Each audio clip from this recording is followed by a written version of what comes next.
Alrighty guys, we're back.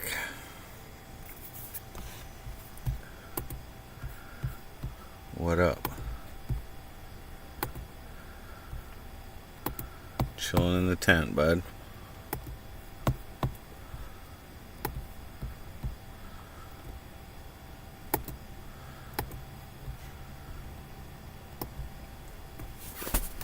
Give my tent a nice little pump up there, bud.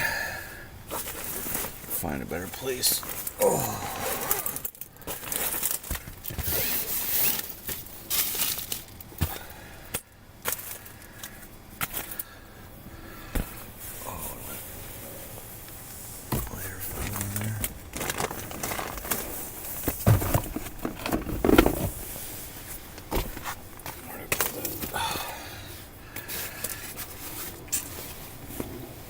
It did.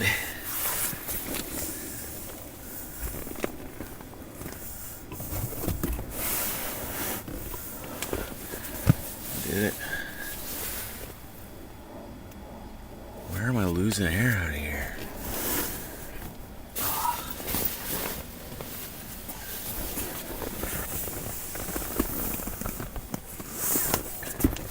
Where did I put my lighter?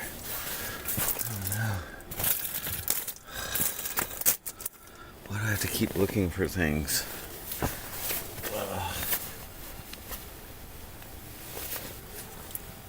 I saw that fall earlier when I was pumping.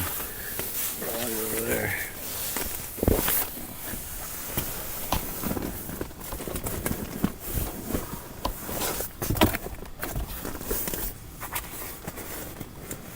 No. Oh, there it is. Okay. Here we are, guys. Whew. Check. Yeah, we're good. Oh.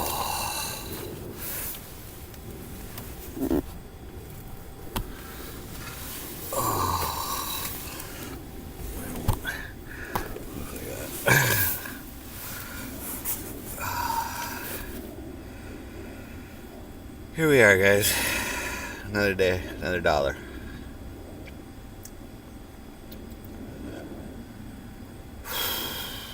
Pretty hot in here. Oh.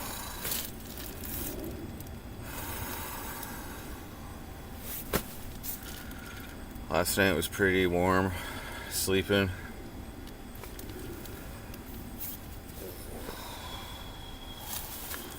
This arm is hurting. Who's that? It's all good, man. Why am I back in the tent? Because I'm working a job that's too far from Cornwall to drive back and forth every day. I get my driver's license next week. So until then, I'm camping out at work. Makes life easier. Work's gonna lend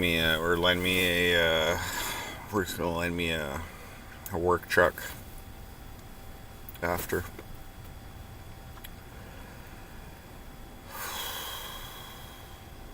Once I get my driver's license. Hoping it was just a camp out. How long is the drive? It's like a 4-hour bike ride.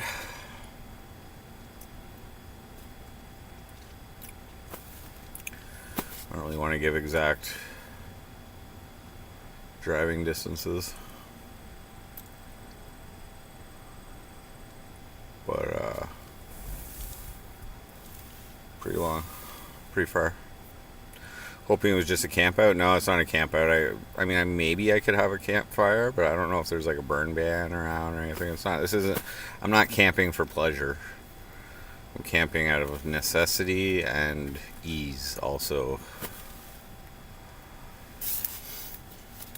You know what I mean? I'm making like whatever. Today I worked 8.5 hours. I mean, my pay is $23 an hour, so you can do the math. So far this week. So I'm almost done 1 week. I'm gonna work on the weekend as well. So get some overtime in. So easy access. I heard some of the other guys doing the spraying. There's already no work for them. So I'm glad that I was offered and accepted this job. It's giving me 2 months extra work over spraying. I'm cleaning.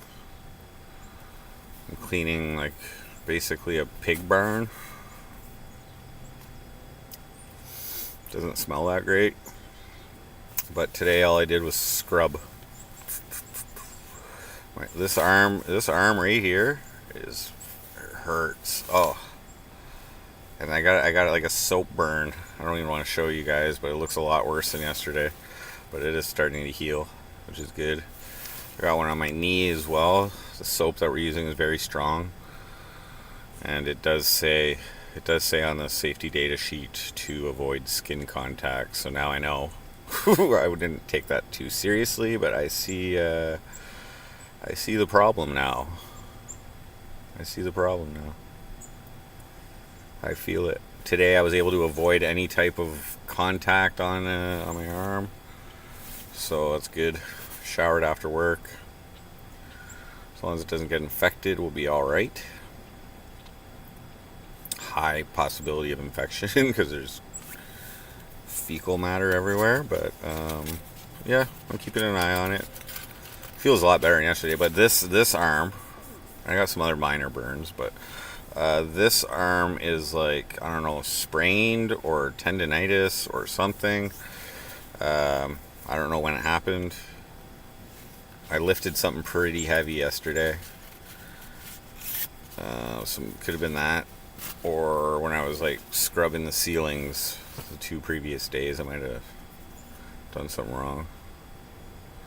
Did I fix the air mattress yet? No, but I just pumped it up real good.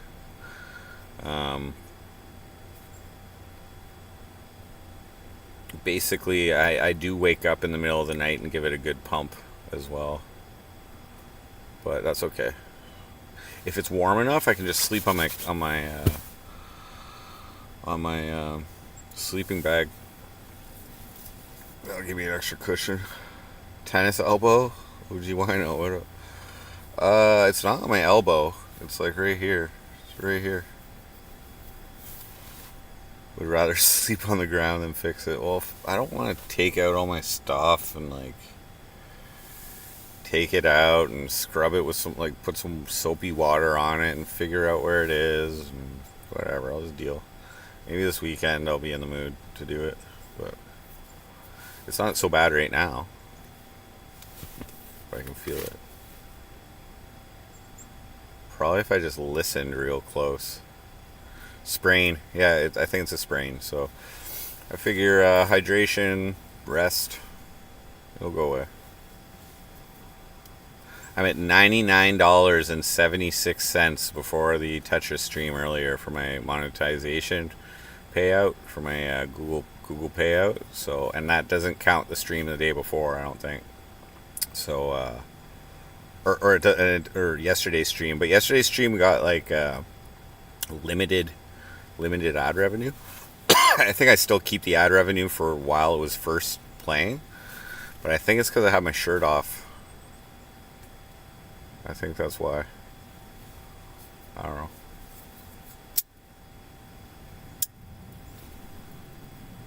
Anyway, we'll hit it. I just did a Tetris stream. I think I made 25 cents on that at least.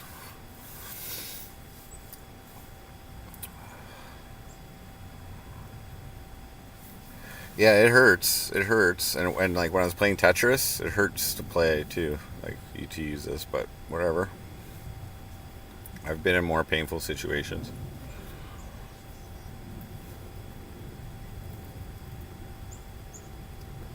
It takes a while for this thing to fully deflate.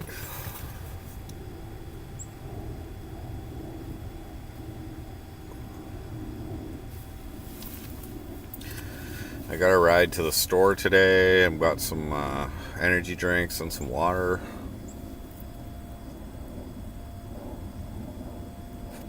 Tomorrow I'm gonna get a ride to the grocery store, get some groceries. Maybe I'll have a little barbecue. this weekend or something. I do plan to, like, there might be some place that delivers food here, so I'm gonna probably order some food tomorrow night.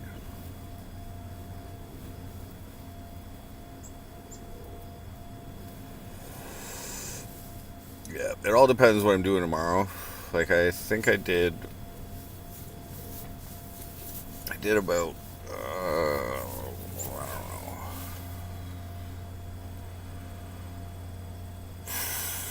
don't know, 11 or 12 poop doors today.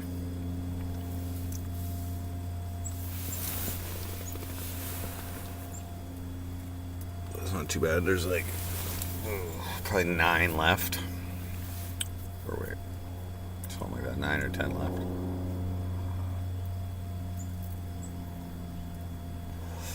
But I know the other room has been pressure washed, so I'm gonna have to start on the ceilings on there. So the next few days I'll be again scrubbing doors, and then I'll get onto the ceiling in the other room, which is not as many stalls, which is cool. But still not that easy. But I'm glad I got a couple days off. I might have just slept on my arm the wrong way too. Like, I don't know. Oh, yeah, it's nice weather out. Let me see. There's supposed to be some rain this weekend, so I might take my stuff out of the tent just in case. I think I read something about thunderstorms in the area. Where do I put my phone now? I don't know how I can lose things in such a small area.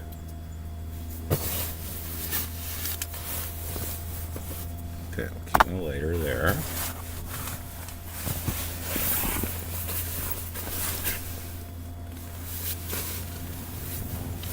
Oh yeah, this thing's deflating already.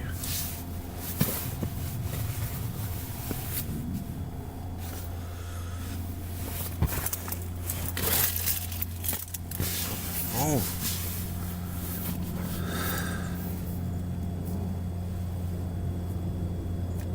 Probably just need a piece of tape to fix it.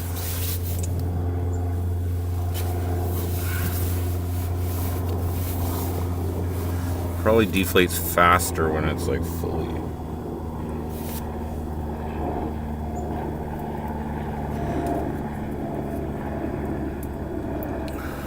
Oopie. What up, man? Do I live in a tent? I'm staying in a tent I've been in 4 days. But I'm at work in a tent. It's just easier this way for now. Where the fuck did I put my phone?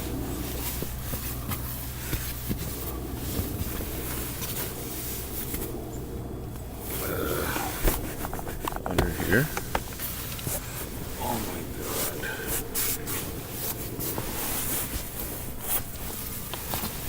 How do I lose things, man? I'm like pressing on this thing.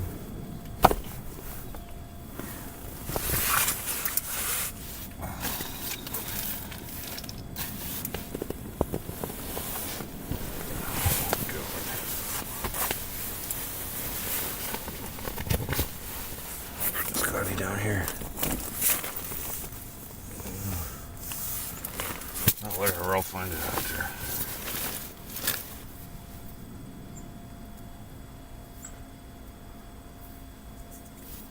Or will I?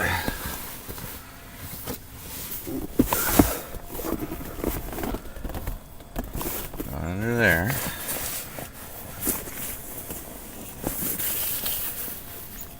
Now over here. Is it in my sleeping bag?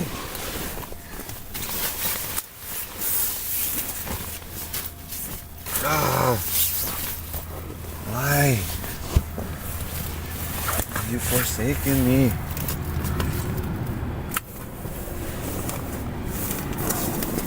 God, have you forsaken me?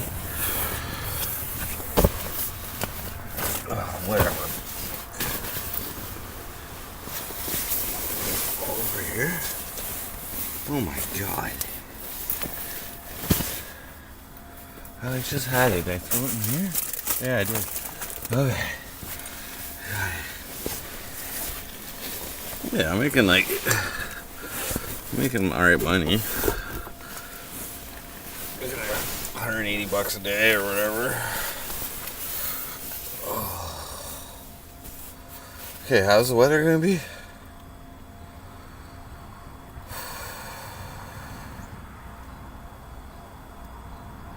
It's like 26 degrees right now.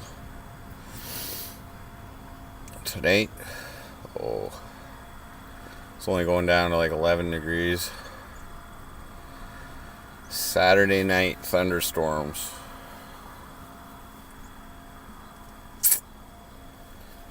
How much are they calling for?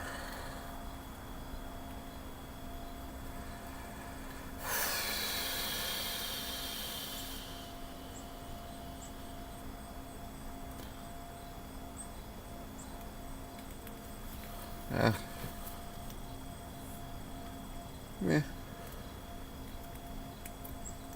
Not too worried about it.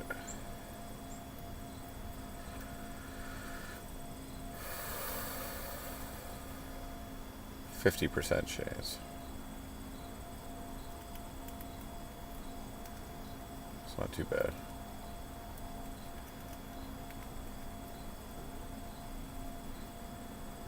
I can deal with that.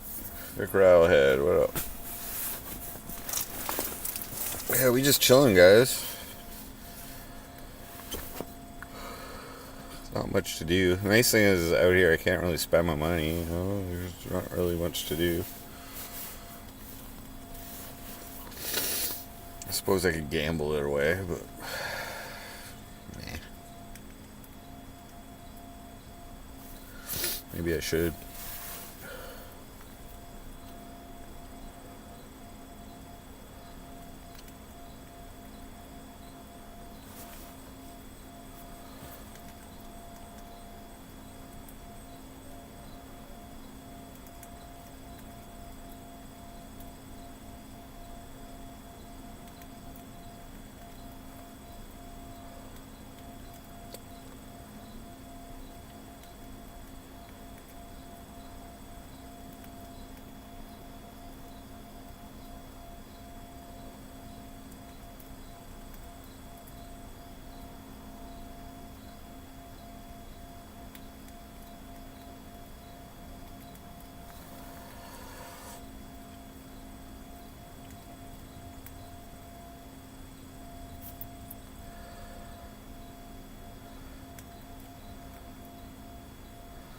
Nah.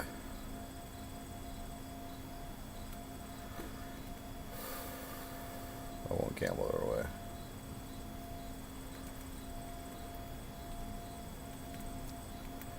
We good.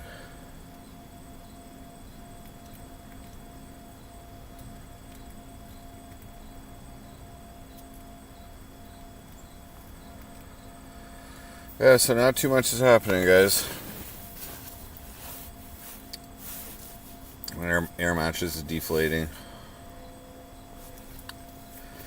5 viewers, what up, guys?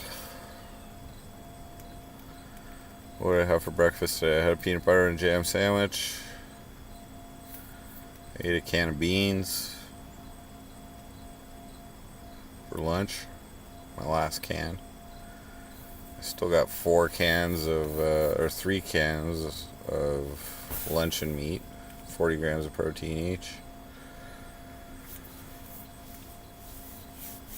And I'm gonna do some groceries tomorrow night.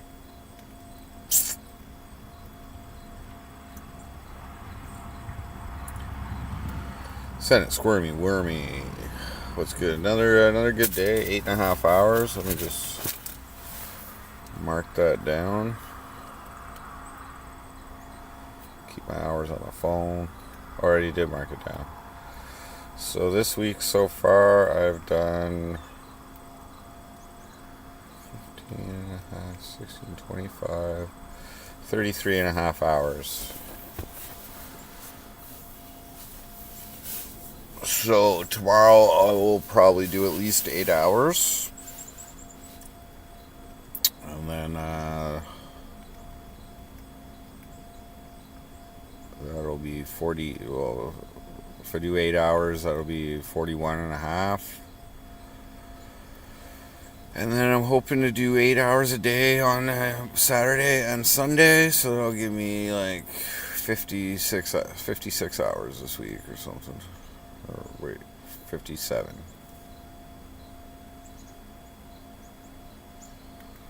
Jelly hot sauce, nice. Nice. I just got. What do I got?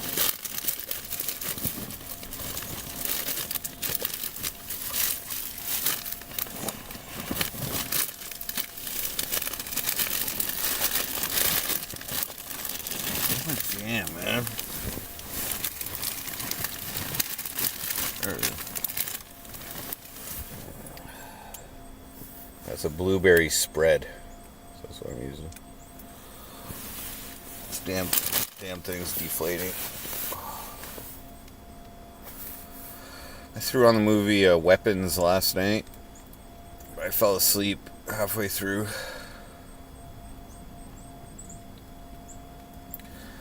See, I kind of just like taking the bread. Here, I'll show you what I like doing.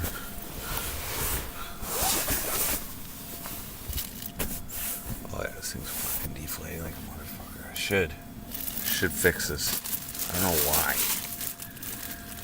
Obviously a hole in it. That's what I like doing, but peanut butter tacos, man. Alright. Take a little bread there. Take a little peanut butter.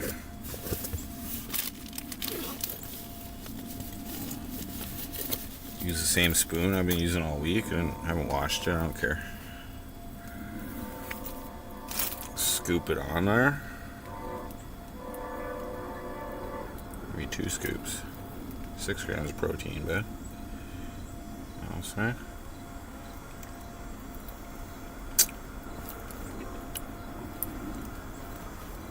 Flies in here or something.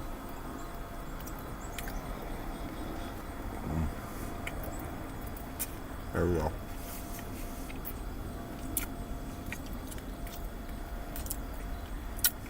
It's pretty sticky in the mouth.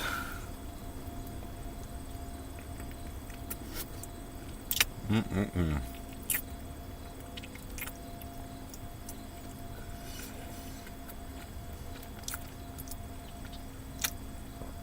should throw some luncheon meat right on there.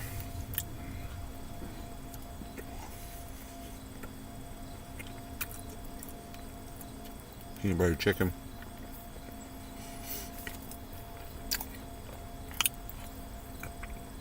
Yeah.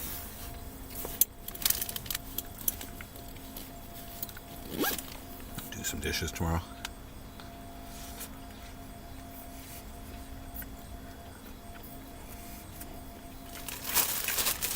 Got like half a loaf left.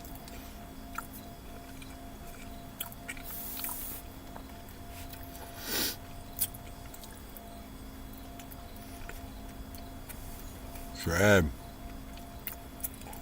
Well,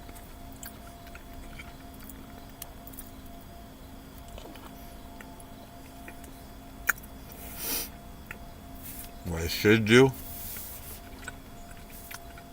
is just deflate this mattress and fold it and just sleep on it like that. Fuck the air.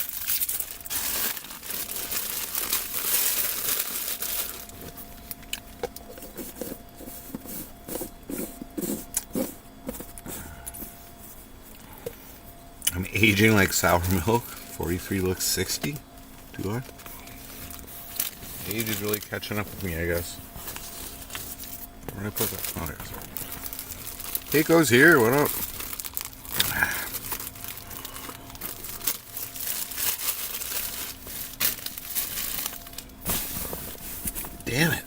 thing just keeps deflating, man.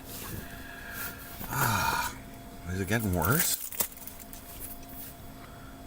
Is there like another hole in here? Missing? Whatever. Whatever, bud. I didn't care.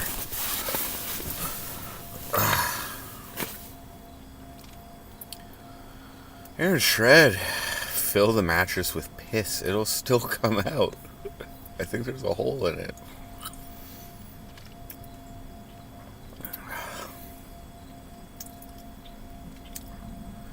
How did the day go? Okay, well, here's what's going on. This arm is like right here. Right here. It hurts. But I think that's going to go away. I think I'm past the peak of pain with that. I woke up, I set my alarm for 5:30 a.m. and I went back to sleep till 6:30. And then I went back to sleep again till 7. So I was ready for work at 7:30. I had my breakfast between 7 and 7:30. And then, I just went back to scrubbing. I didn't really use this hand too much because I didn't want to hurt it anymore.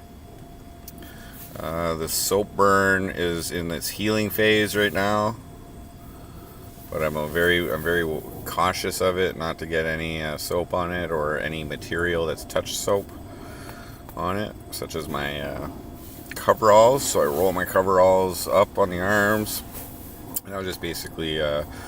So with these poop doors, what I do is they're already detached from the stall, so they have 2 poles in the end that you like attach it to the stall hinge, I guess.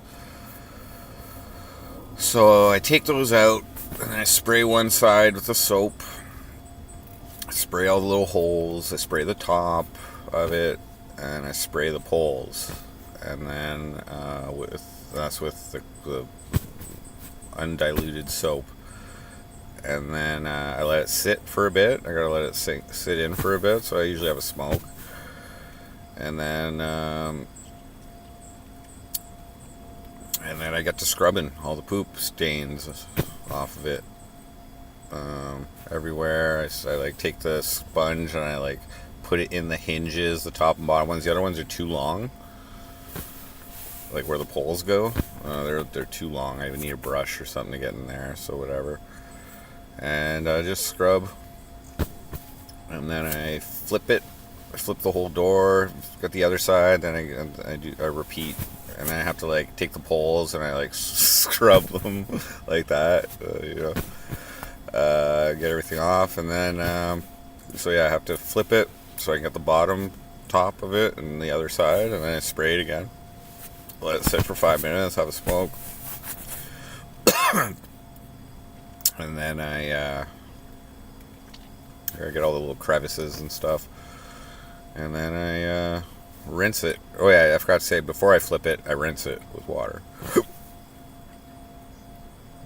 Figure out, how's the mattress holding up? Not very well.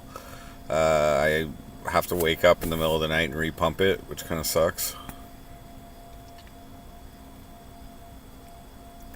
Flipping and reverse it, yes. But yeah, I don't know. Today was just scrubbing, but I know I have more ceilings to do. The other room has been pressure washed, so I need to go and do the ceilings. I think in the one room I have about 9, maybe 9 or 8 more poop doors to do. And when I get to the other, I'll get to the other room and start scrubbing the ceilings again. Now I'm hoping, like I think I did about 10 or 11 poop doors today. Or wait. Yeah. I did 5 yesterday, and now it's 13, 15. So I did about 10 today in 8.5 hours. And and then I gotta go. So once I'm finished those, there's 26 in this room. So yeah, I might not even get them all done. I might not even get them all done in one day. So if that's good. If I can just go the weekend, and if I can just go the weekend and then start scrubbing, then my arm might be in a little bit better shape. Best connection yet. Did I change something? It's perfect today. It's 720p, so it's not really perfect. But no, I didn't change anything from yesterday, but I might be getting a better connection. I don't know. It's probably whatever. Cots are the best. Not a bad idea.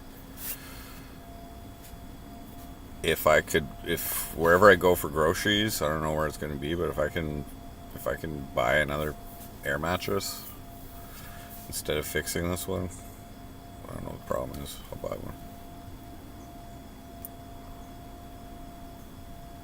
Maybe a cot is the best idea in here.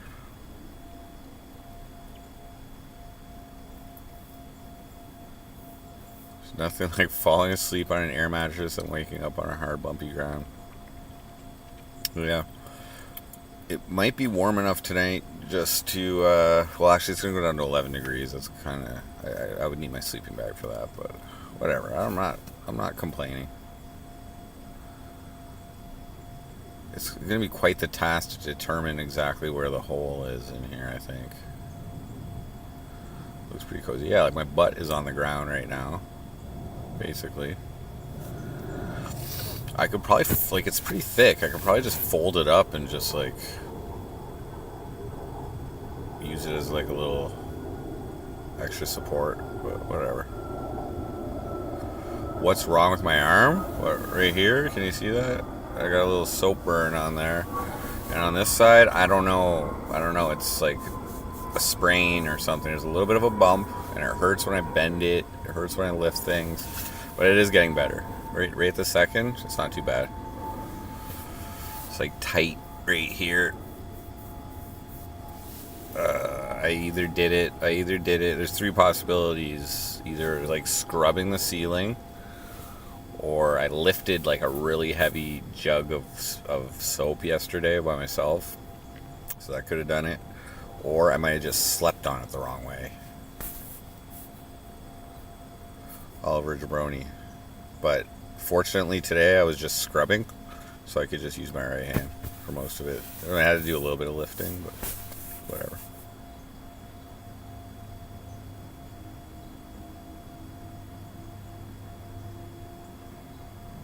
Am I wearing a dress? No, I'm wearing a muscle shirt.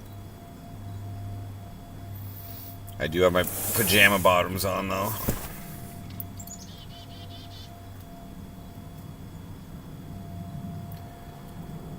It will still treat you like I slept on the ground, yeah.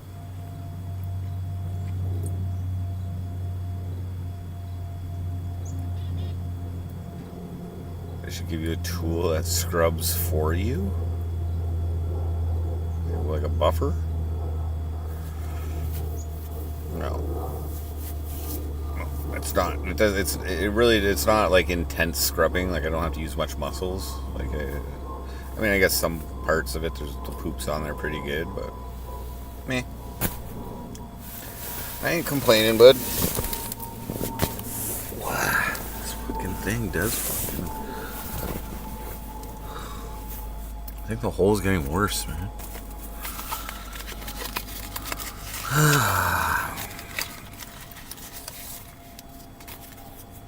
Maybe it's like a really easy fix. Like maybe there's another hole in this fucking thing, like another plug that I just don't realize. Maybe I should take a look at it tonight. Okay. Let's prepare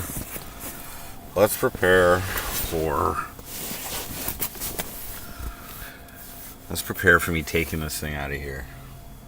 Let me just put everything. It's gonna be like 2 minutes of prep. I'm such a procrastinator. Oh shit. Just not that much stuff in here. It's not like I'm moving a fucking apartment out to like fix a bed or something. Alright. There was no easy fix. Oh, I guarantee they got some industrial tape here or something. I fixed it. Last year when I was camping, I fixed my air mattress. I don't know if you guys recall. Okay, we're on water. Put all my smokes and things in here. Tent bag.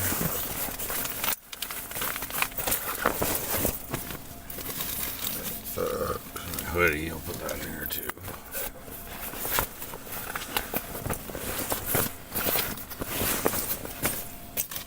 My lunch kit in here too. Oh, take a piss.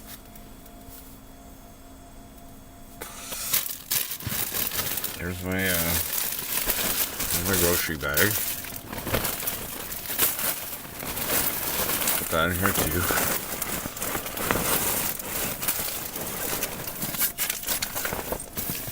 Okay, my gimbal.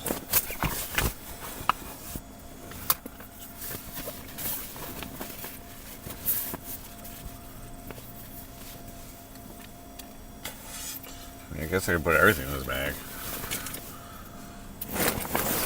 My clothes.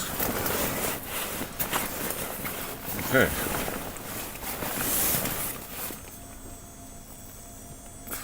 Now all I got is my book bag, which is I could probably put in there too.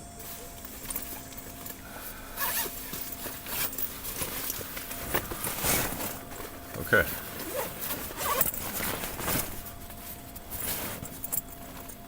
Okay. All right. October 31st.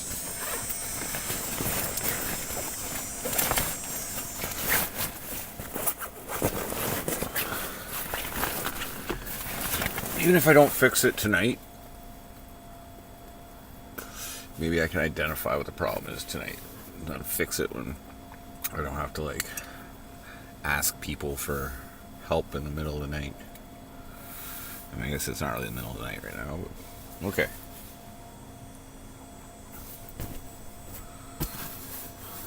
Okay. Maybe there's a fucking plug that I'm missing and it's just open.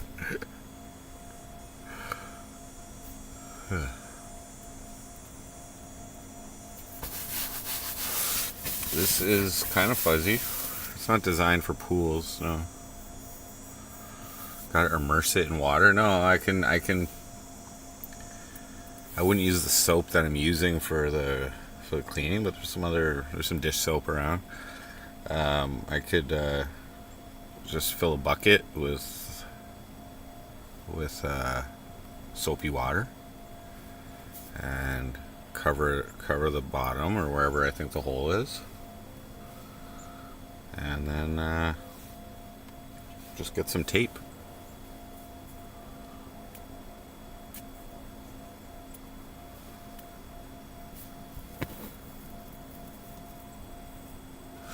But it seems to have gotten worse than the first night. Seems to have gotten worse. But also, I'm probably not. It was the first time I pumped it, I didn't have all my stuff on it. So I'm probably not pumping it as full as it can go.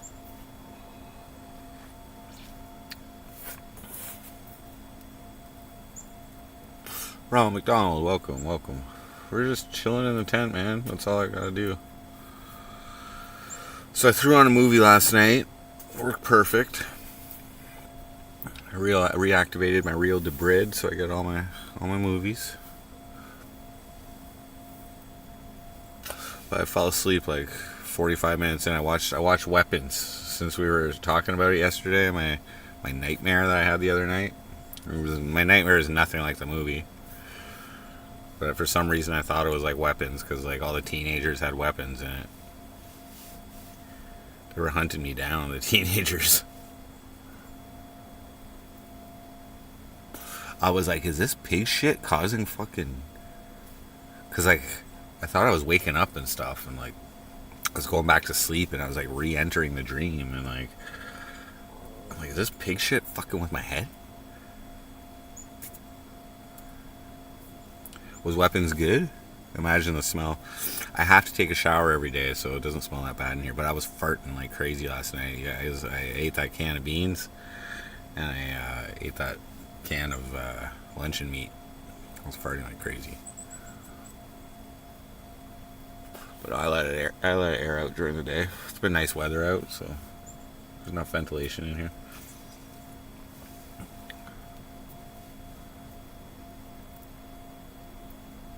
Yeah, so even if I do find the problem with unless it's an easy fix, like, did my buddy give me this air mattress knowing that there was a hole in it?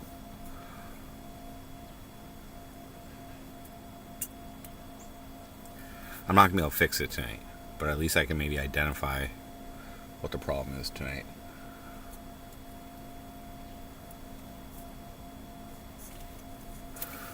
Whatever. Beans and canned meat, deadly. Or whiskey hoarder. No, I'm not actually homeless, just for once. I'm actually, like, working. Whoa. Amber alert.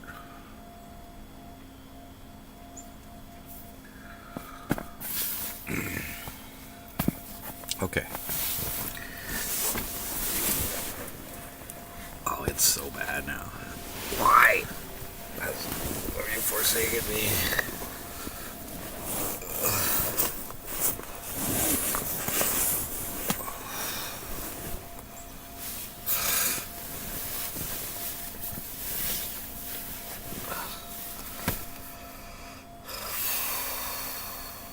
A little bit of progress.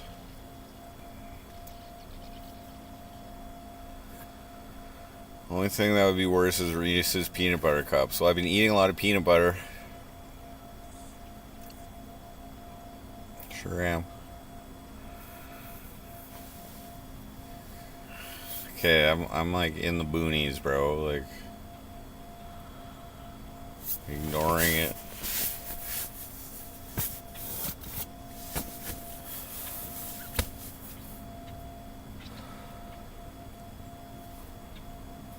If it was an easy fix. Okay.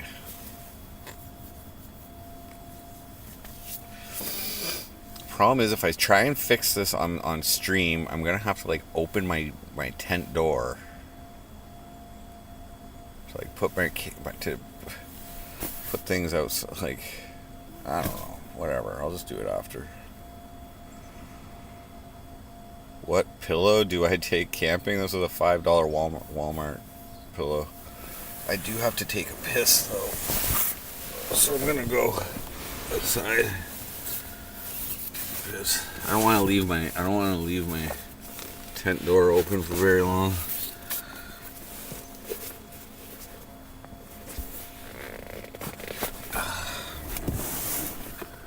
Give me a second, guys.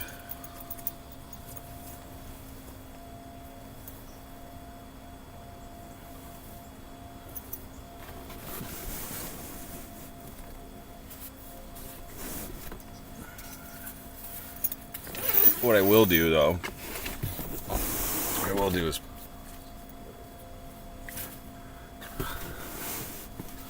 pump my mattress again. Give me a second.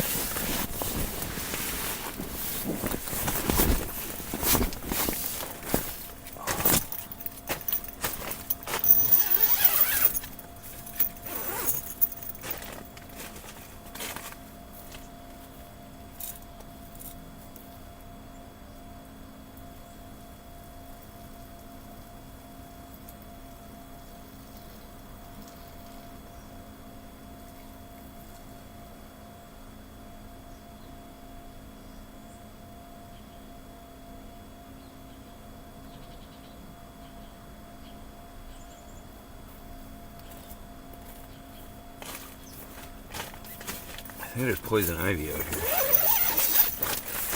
I haven't had to spray for it. Poison ivy. But I think there's some out there.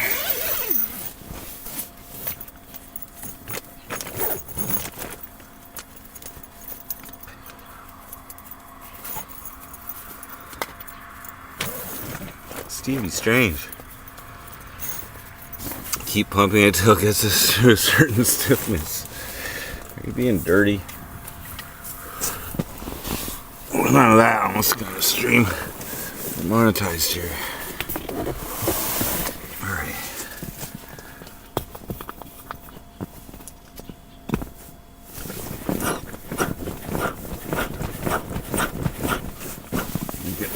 Get off there.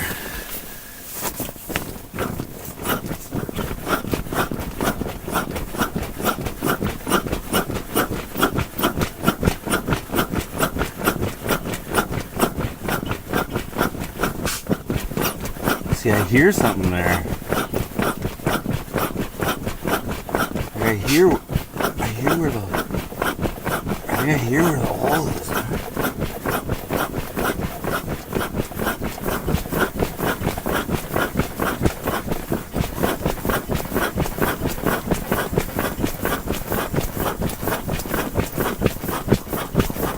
There you go.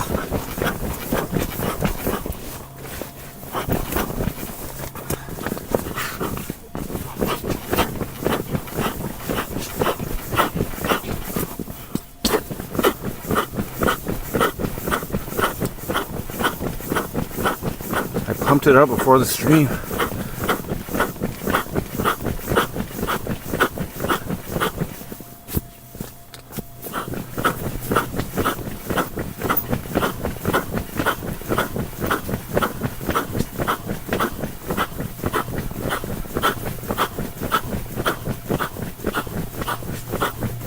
I hear air coming out somewhere.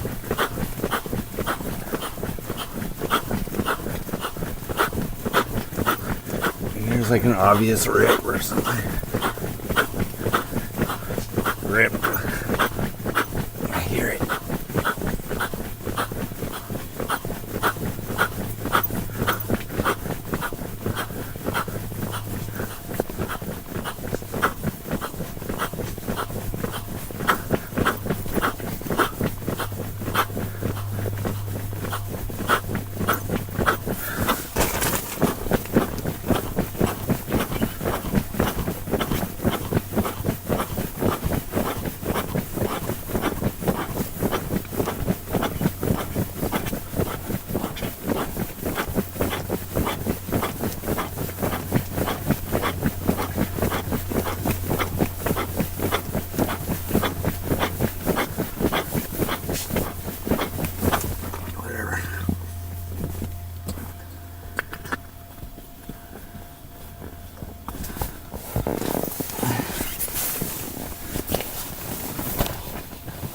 Whatever.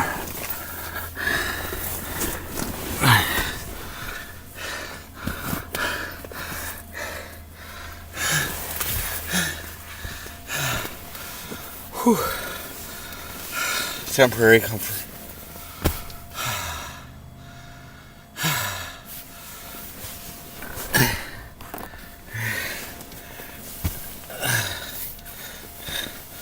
Why did I go off camera? Because the pump's over there.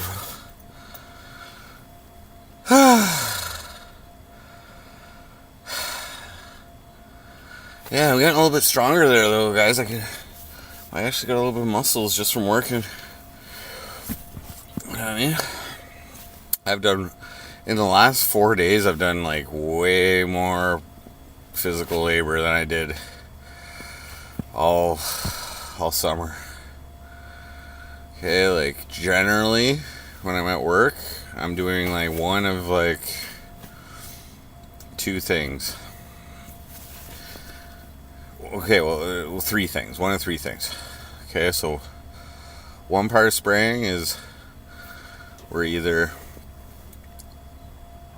stopping at different locations and we're like pulling hose from the truck, which has a hose gun, spray gun, and spraying from the tank that's on the truck, and then I have to like reel the hose back in. Okay. So it's not that hard. Just walking around spraying and then reel up the hose. I have to pull the hose out too. Okay, that's not that hard. Then sometimes, which I've done for like a few weeks, I have to like walk around with a backpack full of chemical. So like the hardest I've done of that was like sidewalks in a whole like city for like 3 days straight, 8 to 12 hours a day. Just walking sidewalks, spraying sidewalks or side of the road or whatever. Okay, that, or like sometimes we'll like drive around. I'll have to load up a backpack and just go spray a specific, wild parsnip or whatever, just locate it and spray it. Okay, that's not that hard. Just walking around with it. The backpack gets kind of heavy sometimes, but the more you spray, the less heavy it gets. But if I'm walking all day, it's my feet that hurt. But none of that is like lifting anything that heavy or doing a lot of like motion with my arms or whatever. And the third thing would be like just sitting in the truck while the truck does the work. The driver like presses the buttons. Maybe I have to go out and spray something sporadically, but like there's been a few jobs where I'm just sitting there in the truck, so that's really easy. This one is like all day I'm doing something.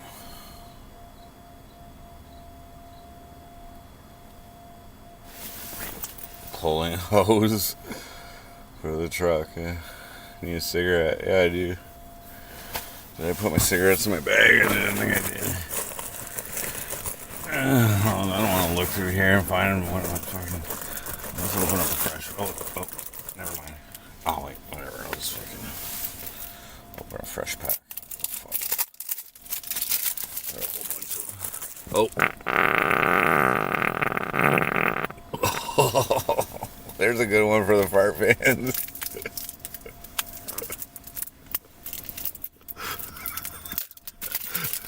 That one came up quick. I can't even smell it. My nostrils are. I'm like immune. I'm immune because I've been.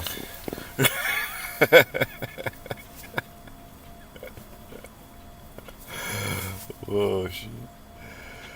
Also, nobody is clipping this shit. No, there are people. Dude, I'm on playlists, man. You want me to find it? You want to find it?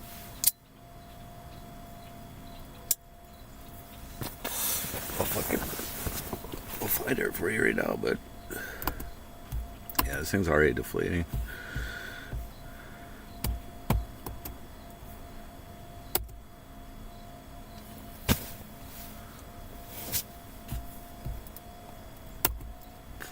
Hold on, bud. I have to go to playlists suggesting my content. Excuse me. And thanks for subscribing, guys. We're at our peak, I believe, 3728 subscribers. Thanks for subscribing.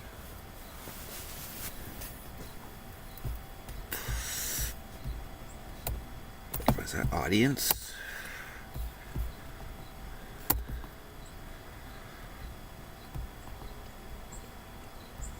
Or is it content? Might be content.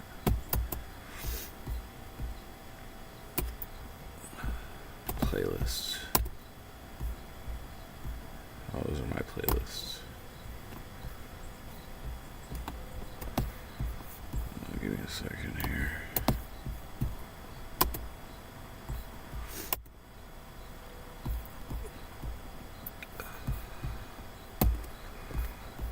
Hold on here.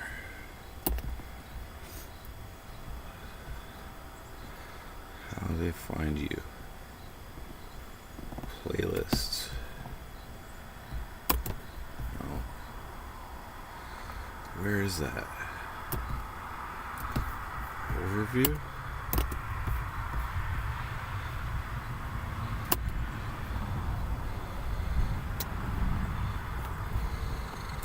No. It's under audience, I think.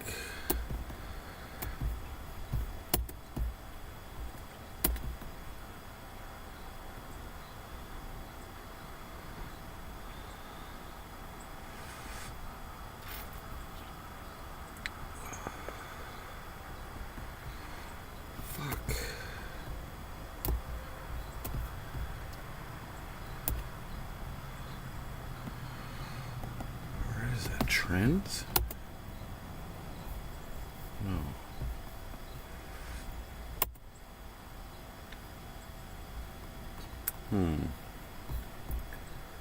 Advanced mode?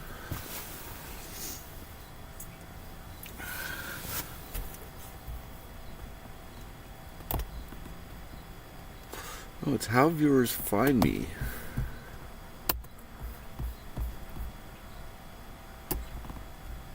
Audience?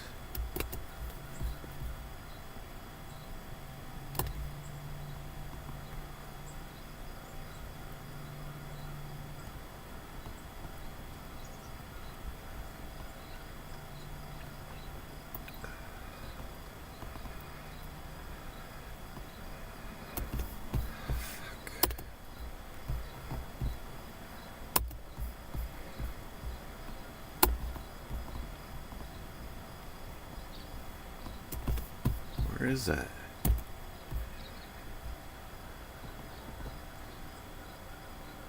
Content? The analytics are different. How are viewers find? Yeah. Playlists. There it is. There it is. There it is. Sleep streams with farts. There it is.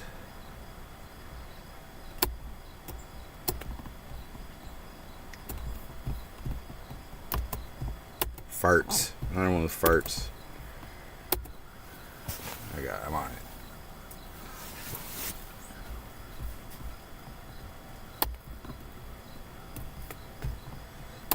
Oh, there it is.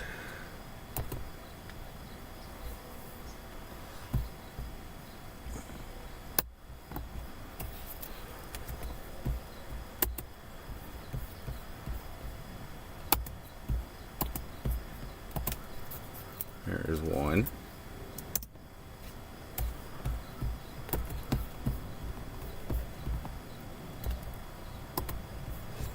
Here's another one.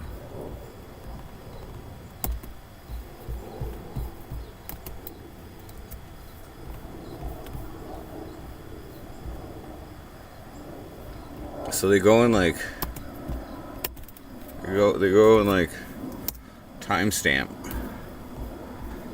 They go like timestamp my farts.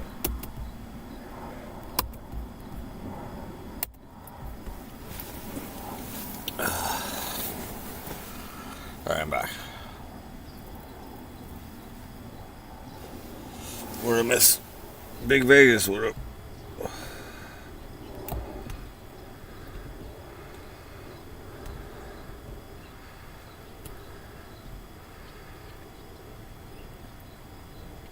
Yeah, favorite Canadian. It's me.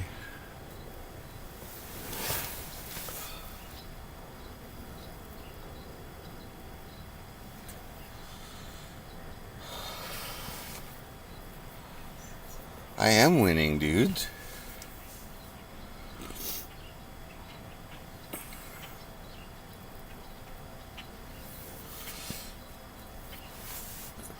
Because I'm doing this, it allows me to make like 170 to $200 a day. As much as I want, really. Less taxes.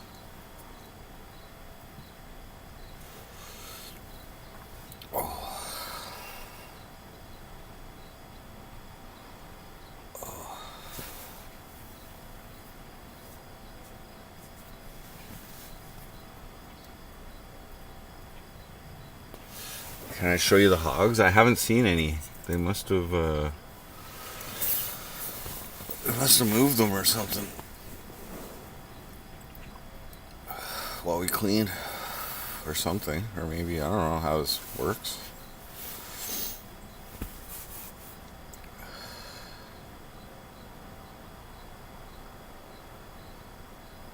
Yeah, no, I'm not clipped. I'm put into a playlist with other streamers, and like the guys, I think the guys who run it, he came into my, he commented on one of my videos that he would pay me, he would super chat me $2 for every fart I did in my sleep.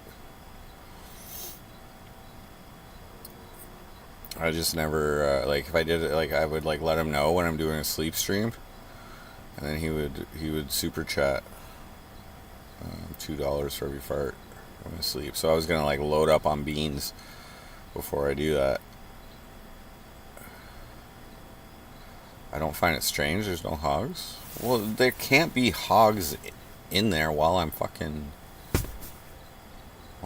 cleaning. Kinky farting weirdos. It's probably you.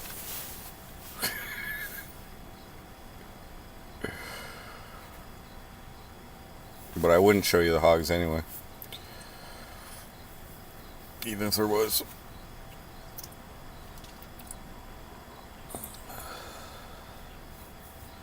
It's not my business to show somebody else's business.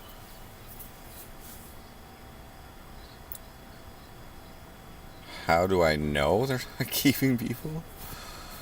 Well, pretty sure they're not.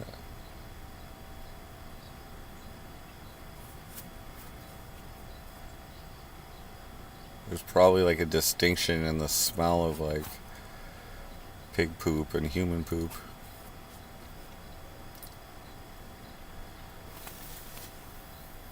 I can't tell. I'm just going by word of poop. Mm-hmm. They're all talking out their ass.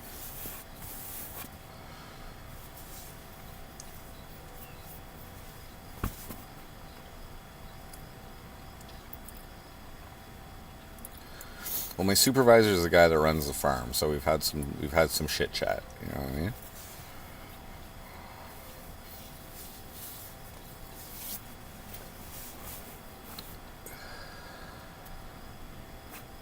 So I don't think he's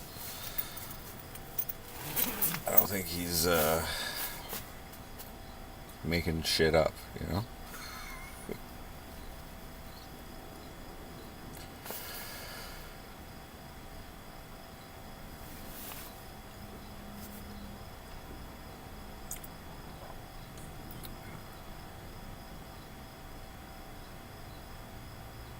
But this is a 3-month job, you know what I mean?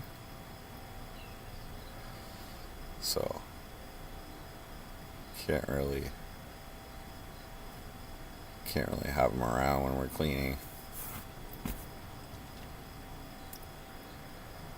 Barbecue some pork chops. Should I ask? Got any spare pork I can eat?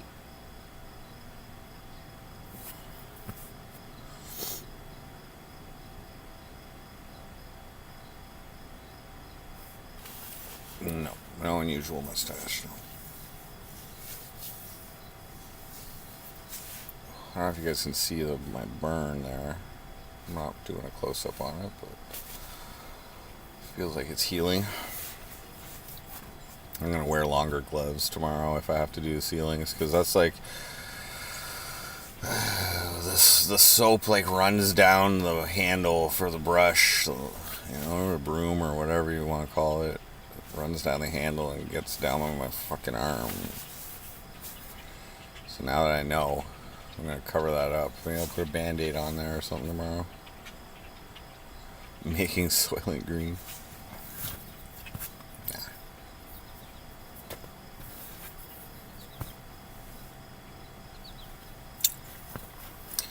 Yeah, so the fly that was in here yesterday, my buddy, my only friend out here, he's nowhere to be seen today. So he must have got let out.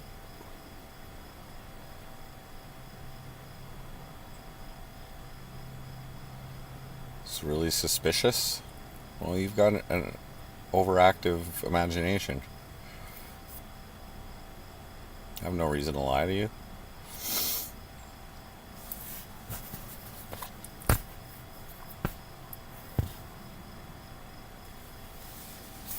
Ate the fly in my sleep. Maybe.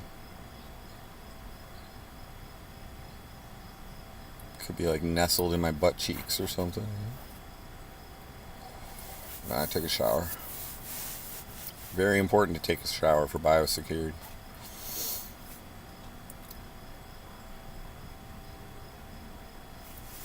I did my laundry yesterday, but I had to hang dry my clothes, but like they weren't dry this morning, so I used different clothes to work in today.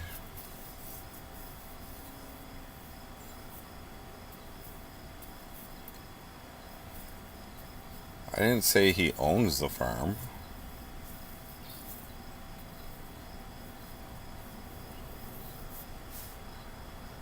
He runs the farm. Do the pigs have a good living environment? Well, they will after this is fucking cleaned. I haven't seen it. Haven't seen it in its full operational mode. Like there's already been some like pressure washing done and whatever. It's basically like a mix of like poop and feed, I believe, that we're cleaning off. I don't think there's any other substances that are in this barn.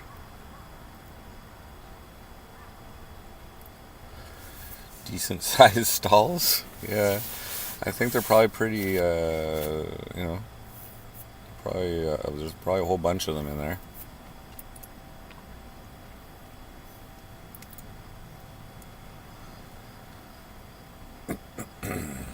I don't know. Like what the deal is on like running a farm. Like maybe they're allowed to go outside sometimes. I don't know. Maybe not. None of my concern. But I do know like the cleanliness of this place will be inspected. I do know that.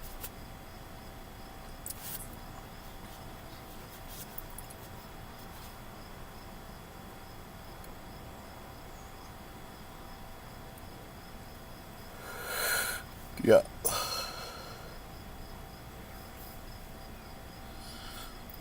I don't know. I don't know the least bit about farming, man. Like,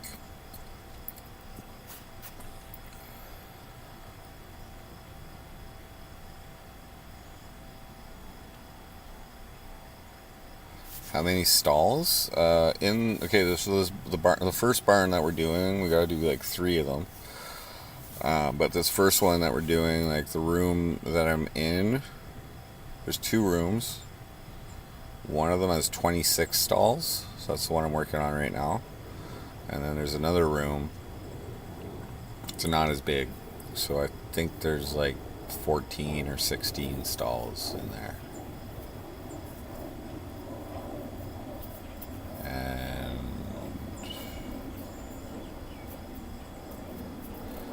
they can hold a lot of pigs.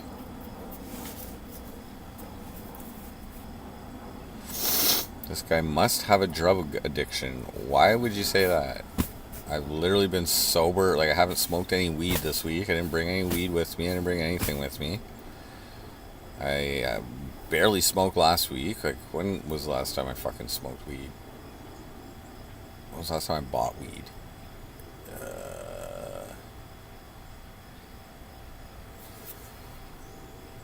I think I smoked a little weed. I definitely smoked a little weed. Oh, wait. No, I smoked weed on that stream in Ottawa. And I had some joints left over.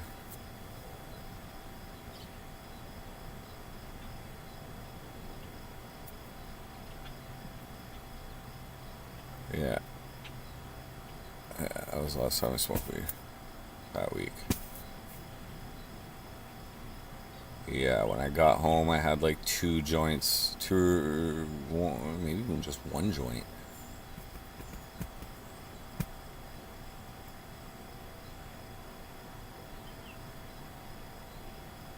Yeah, so like a week and a half ago, or something like that.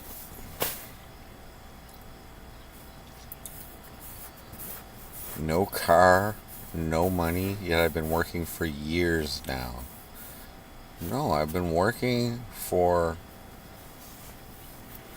not even like if you count all the months that I've been working, it's not even a year, bro.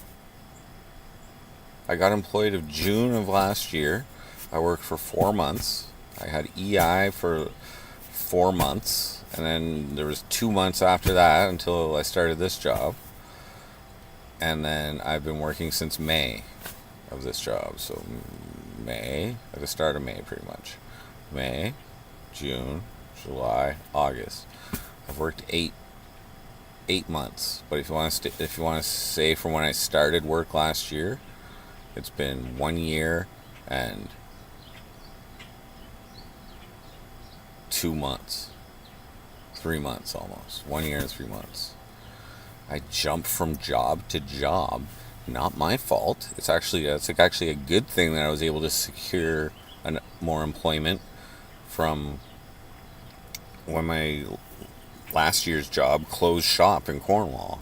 I got referred to this company, and I'm working for the same company as I did at the start of this year, at the start of the season.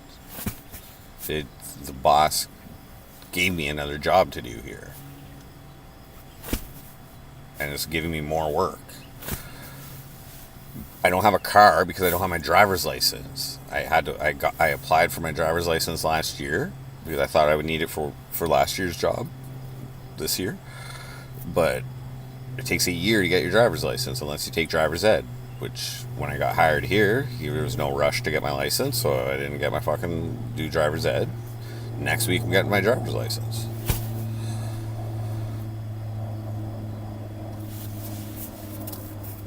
Would I rather be manually easy?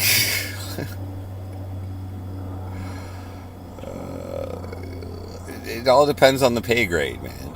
It's like what pays more, all right? When to say what I'd rather be doing,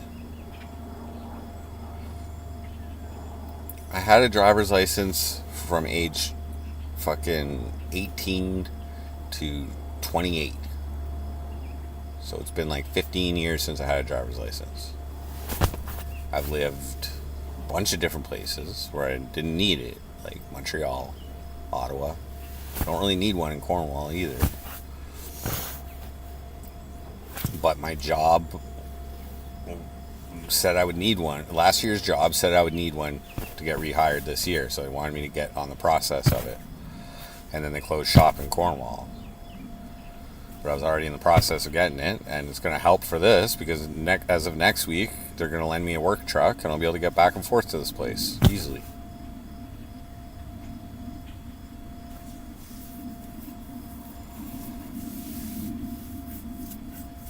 But that doesn't mean that I'm not a drug addict, okay? I was just wondering what if this certain circumstance fucking makes you think I'm a fucking drug addict. Because this is like the least drug addict thing I'm fucking doing. Is like living sober in a tent 500 feet away from where I can just go make money.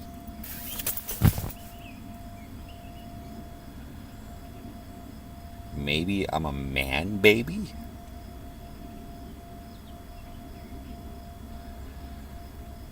If I'm a man baby, then Chat is my daddy. Alright? Because you guys been supporting me for fucking like 5 years as MC Frosty. Okay? Now I'm finally grown up, okay? I'm 43 and I'm finally grown up. BK Joe, what up?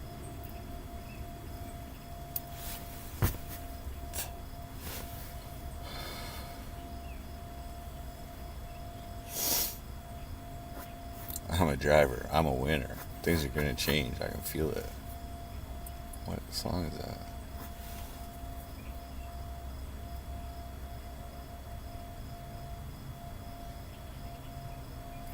Is that Ministry? Wait. Driver, I'm a winner. What song is that?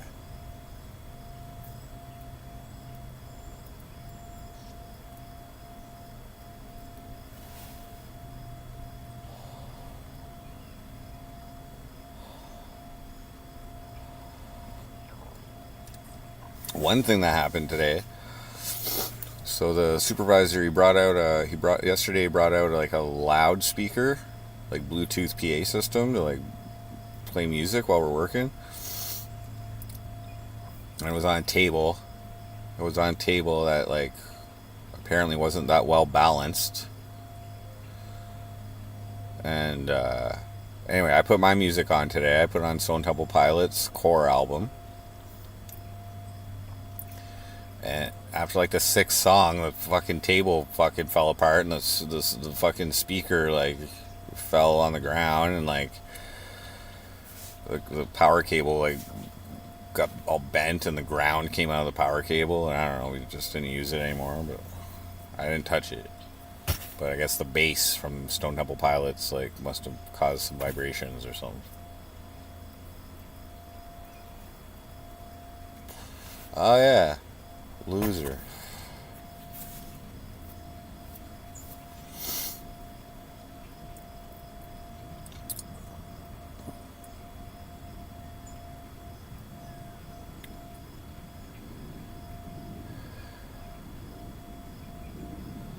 Well, I'm technically inside a tent.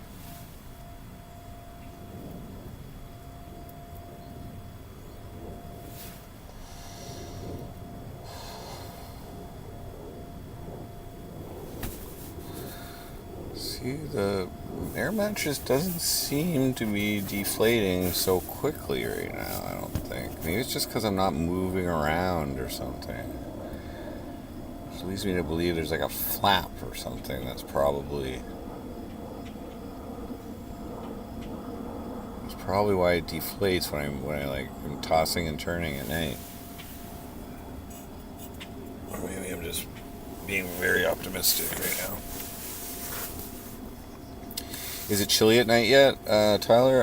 The first night was a little bit cold. So Monday night, when I woke up, it was kind of chilly, but nothing I haven't dealt with before. Like last year when I was living in a tent, it got as low as like 4 degrees Celsius in the morning. That was fucking cold. But this one's not too bad.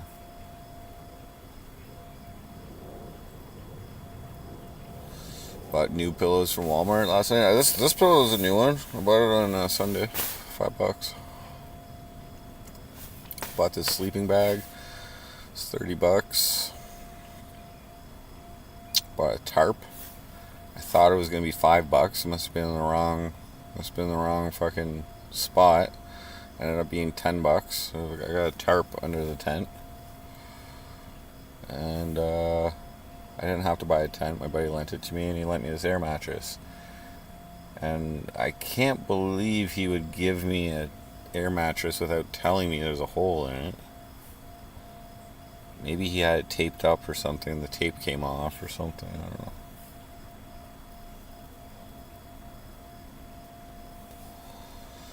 Don't I buy Spam from Walmart? Well, Spam's a little expensive. It's like $5 or $4 or whatever. So I just go for the no-name, great value, fucking luncheon meat, which is like $2.17. I think it actually provides more protein.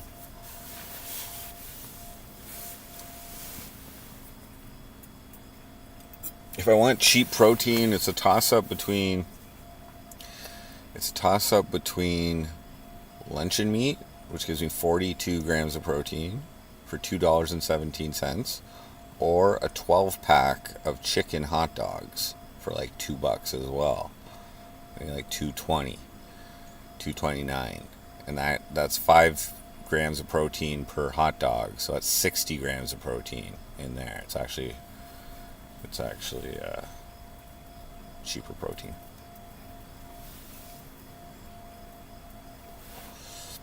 Well, I don't think Spam is chicken. If I'm correct, I don't believe it's chicken. This luncheon meat is chicken, but canned meat, yes.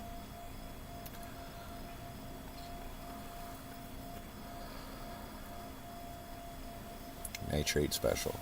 But I think I'm gonna up my diet for the next week. I'm planning to buy some because I now that I know that there's a refrigerator here that's close by and whatever. So I'm probably gonna buy some fruits and veggies. Um, Maybe I don't know. Like I don't want to be a hassle and get them to bring me a fucking microwave or whatever. So I might just buy a few, like pre-made sandwiches or something. I don't know. It depends what the grocery store that I go to. I have no idea. All I know is that I asked the boss. Well, I told the boss I was planning on going to a grocery store, and he's like, "Okay, I'll get you a ride to do that." So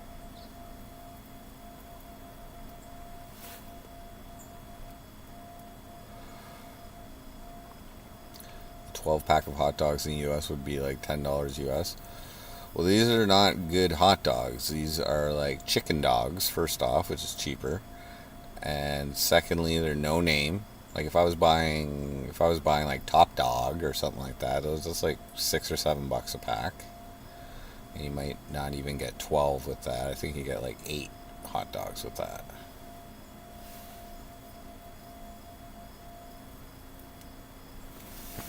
But from what I understand, there could be access to a grill. So if I can get a if I figure out the grill situation, I might make some hot hamburgers or something this weekend.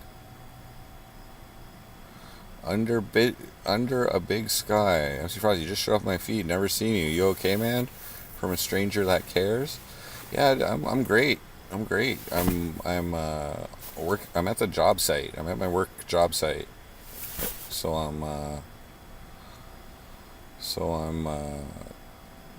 like I just got moved from my previous job as a herbicide sprayer over to a different job as a pig shit cleaner. So this job site is like too far from my home for someone to drive me back and forth because I don't have my driver's license. So I'm just tenting it at the job site. I can go work as many hours as I want every day.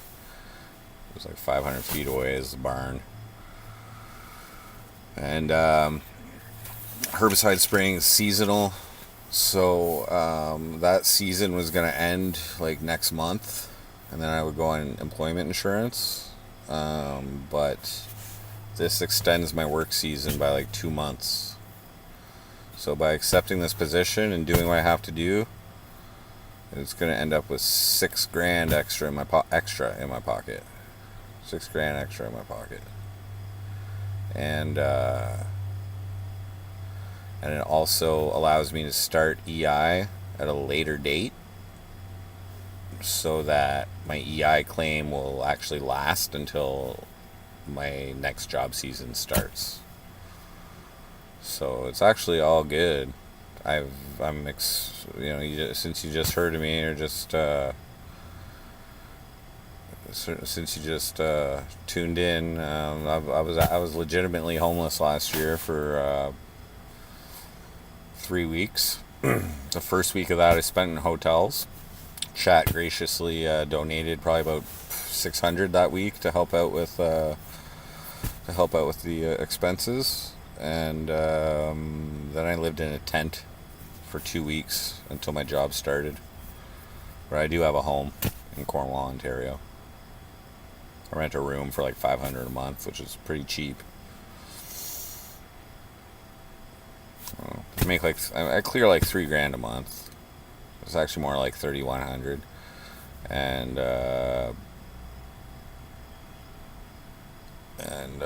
my expense, like my monthly bills, my minimum debt payments, and my rent is like, and my cell phone, all combined is like $800. $800 a month. So I basically have $2,200 to gamble away or spend on meth or whatever. Just joking, jokes. No, I'm taking my daughter to go see Suicide Boys next month. This is my next big expenditure. I'm also planning on doing a little weekend trip with Chat there. When I get my driver's license, we'll go on a little road trip. I'm thinking like Toronto region. Maybe Niagara Falls, somewhere around there.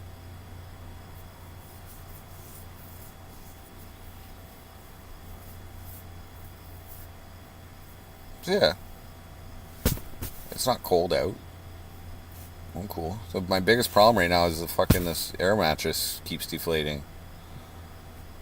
So I'll tackle that, I guess. Since I already packed up my bag here, I'll take that out, do a little inspection. Maybe I'm missing something. Maybe I'm fucking. You know what I mean? I don't think I'll be able to fix it tonight. It's deflating very slowly right now. If it even is deflating right now. So what that leads me to believe is that when there's pressure, there's something. So it's probably with the plug. It's probably with the plug.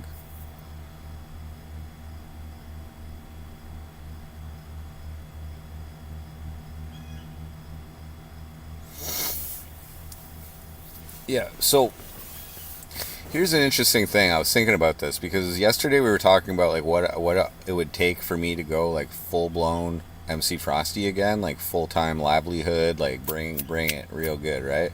And like before when I did it, I had like a safety net, which was welfare, and then the fucking pandemic came, and I was qualified for the pandemic money, which was 3 times what welfare was. So I had a good safety net of income. If MC Frosty didn't generate any viewer income, which it ended up actually doing. So,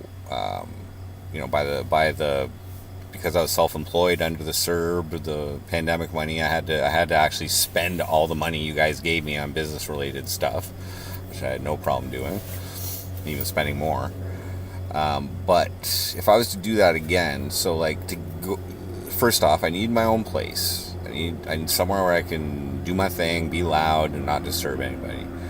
Secondly, I would need to have a savings. I would need to have savings. So enough cash to last me in case I failed at generating revenue. Now, the thing is you can go on welfare in Ontario with up to $10,000 in assets. So, like, I could save, let's say, $8,000. Okay. And then I could go on welfare under the self-employment portion of welfare. And they would give me like $700 a month. So I could put that towards my rent. Like for my own place, it's gonna cost somewhere between $1,000 and $1,500 for my own place per month.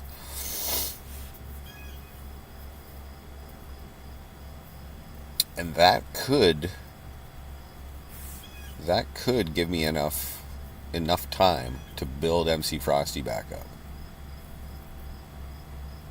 Dude needs help. Get sober, bro.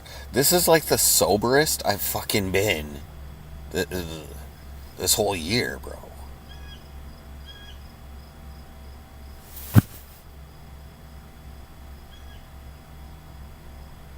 Like, I'm not even smoking weed, dude. Like, which is good. I like it. I like getting the weed out of my system, because then when I do smoke, I get fucking stoned.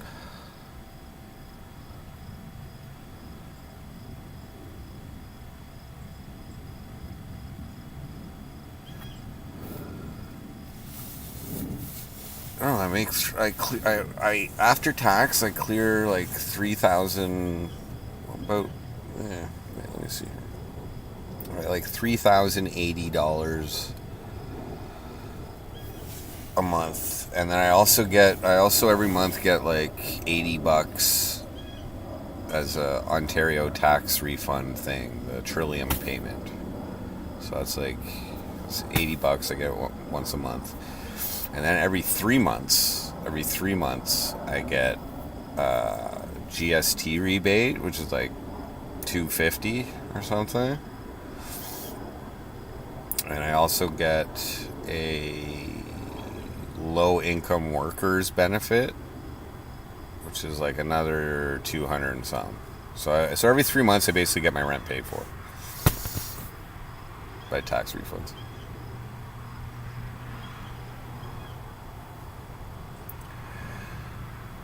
Wasted now. Still, I need help. I'm like, bro, I'm like a working man, dude. I'm like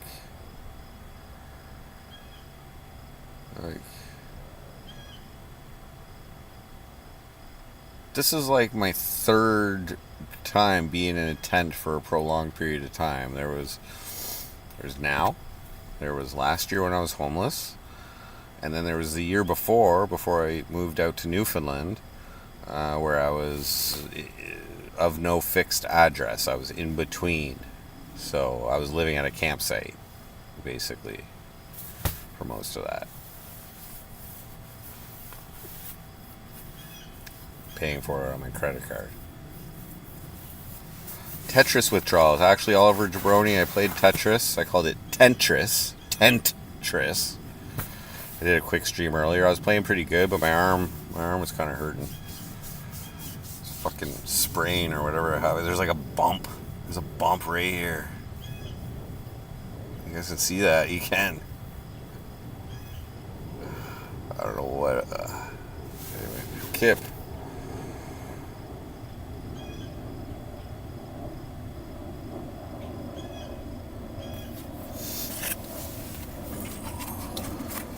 Well, if I can add to that, one time when I was 18, I did a whole bunch of shrooms and like 3.5 grams, and I went like to this fucking other realm, like unconscious, basically in dreamland, and I saw what we're all connected by.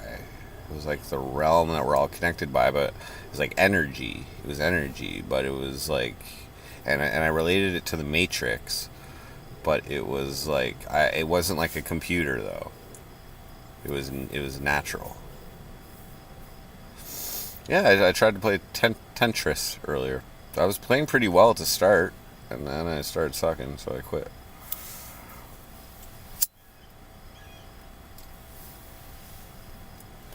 That's tendinitis. I might need to get that surgically fixed. I doubt it. Nothing I haven't felt before. I just need to give a little rub there. Get the shower extra hot when I'm in there, and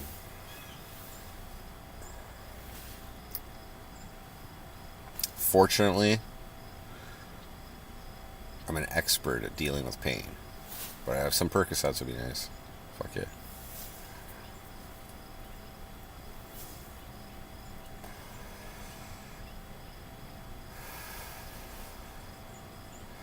You like the theory that we're being farmed for our souls?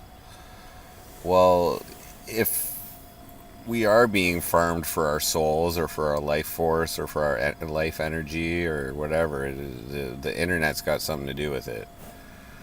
Technology's got something to do with it.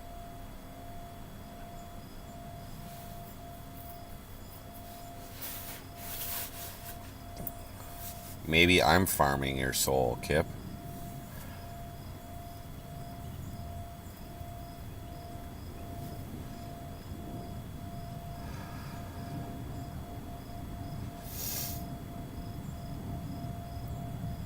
Percocets.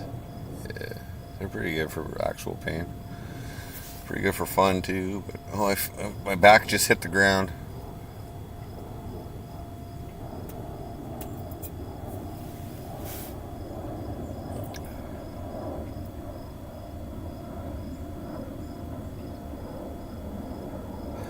Yeah, I'm pretty sure the last few streams there put me over my $100 threshold.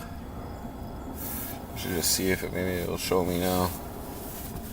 So I should be getting a $100 payout that I can put towards next month's trip. We'll see. I got my priority with my cash is buying tickets to the Suicide Boys to go with my daughter. So let me just see how much those are.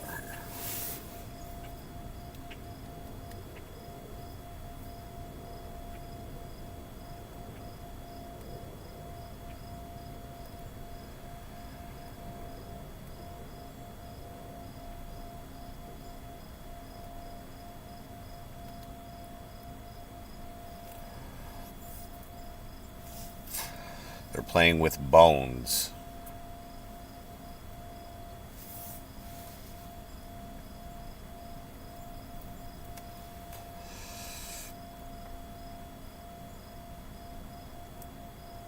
Okay. 2 tickets. Wait, are those? Is that each?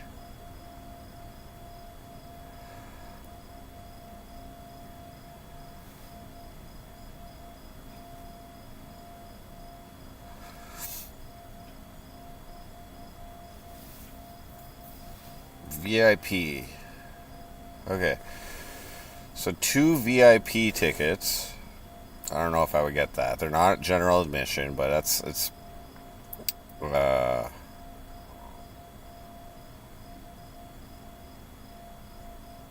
with tax and everything it's $772. That's like first row at the like first row, like 100 level in the arena.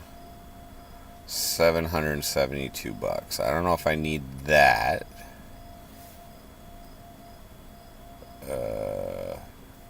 That's the premium ticket VIP package. What does that get me though?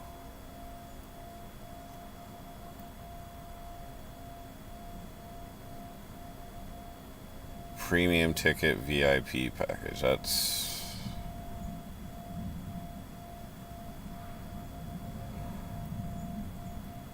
so what that does is access to a VIP bar, so I don't need that, with 1 drink token included. Pre-show tour merchandise shopping opportunity. Early entry into the venue, which I don't know if I would do anyway, because we might see them sound check. Designated check-in and on-site VIP event staff. Yeah, I don't need that. Okay, so let's just go with. Yeah, but it's all for that's like adult stuff, like drinking and. But yeah, like early access to the venue, so you might be able to see them. You might be able to see them sound check. Is there GA left? I'm not going to take my daughter to general admission because she's short and she's not going to be able to see unless we get to the front of the pit. Now, at a metal show, I would think that I have a better chance of getting to the front of the pit because I have this technique where I wait till there's two songs in. I wait till there are 2 songs in, and then I start making my way shoulders, like pushing my way forward. Not while the pit is actually active, but like when they're tired out after the first 2 songs. But anyway, am I shitting myself and showering before work? I did take a shit before work today, but in the toilet. And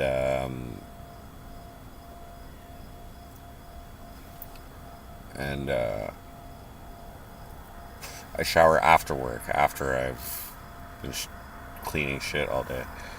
2 tickets. 2 tickets. Filters. Best seats. Apply filters.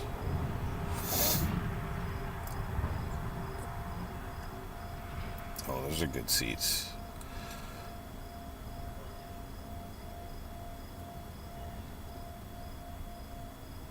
Holy fuck.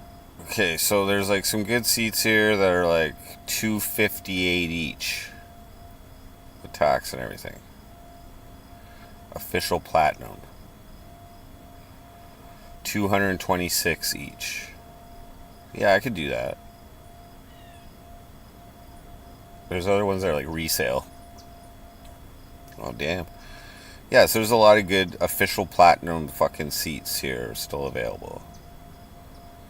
And there's other ones, 188 for like 100 section 101, row L. So that's a little bit higher up, but that's like great view. Yeah, so like at the front of like the 100 sections is like 250, and then for a little higher up is like 188. I could do that. There's lots of seats left. And then like, yeah, okay. But the premium seats are like 385.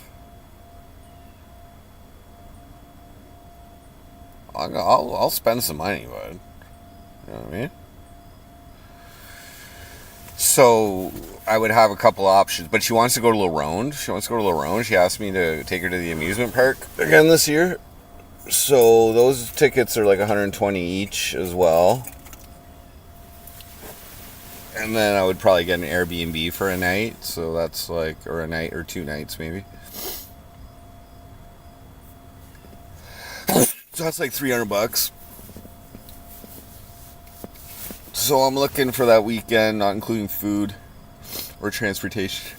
I'd probably, maybe I'd rent a car, or maybe I would just take. Oh, see, it depends on what I work or whatever, but I could take the day off. So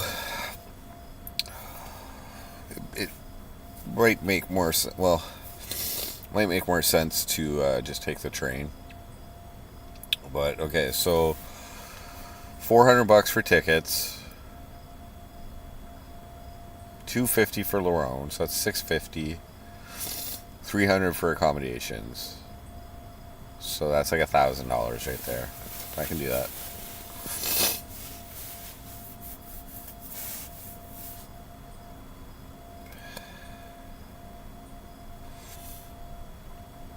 Oh, I'll wear all kinds of cologne, bro.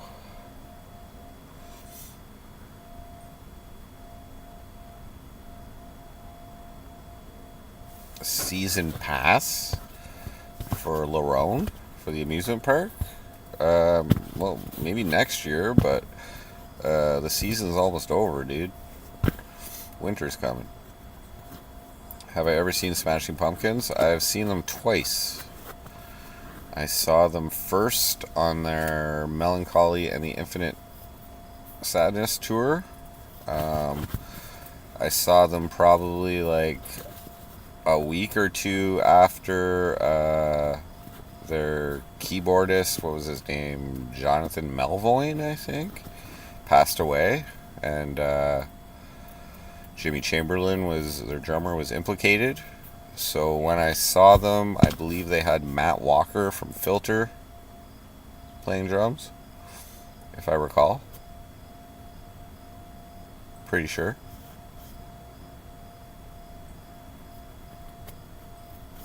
That was in Ottawa. And do I remember Serial Joe? Yeah.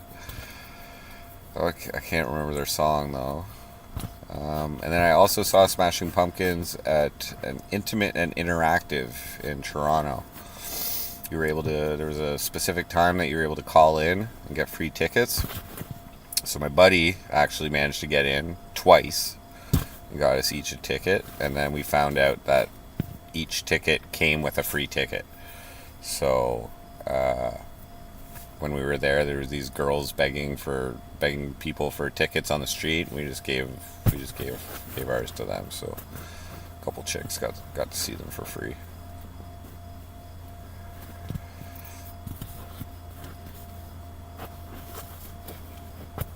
But yeah, I saw Pumpkins in grade 9, and then I think so yeah, when I saw them at the Interactive, it was on their Ava Adore, after they released Ava Adore. And they had Kenny Aronoff was their drummer, the bald guy. But I believe Darcy was still in the band. So it was before Melissa Oftemer joined. And they started the Intimate Interactive inside at the Much Music building. And then they went outside and did it in the parking lot. And I was like right up front. Like maybe like 4 people from the front. You could see the back of my head on a couple shots from the camera. Soma. Yeah, it's a good track.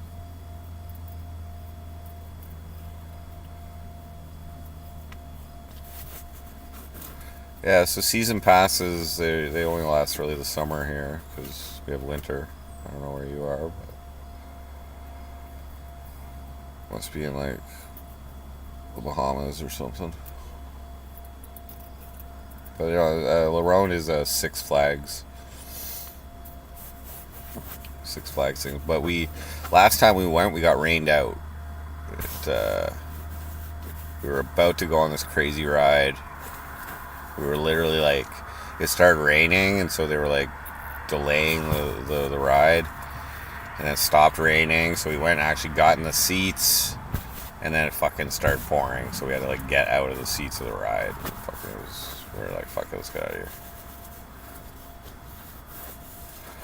Oh yeah, definitely good value, but yeah. You saw Weird Al at Darien Lake, nice.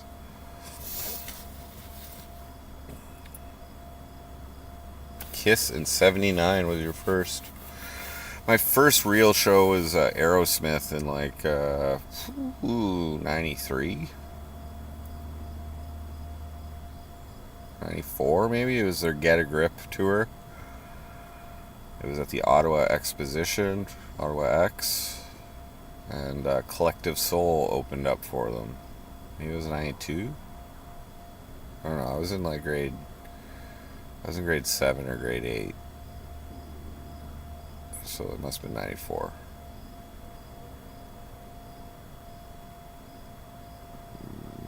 Maybe grade 7. Maybe grade 6, actually. When did Get a Grip come out? Denmark, as always. Farouk Assault. Crazy. Was that Seether? I fight to Seether.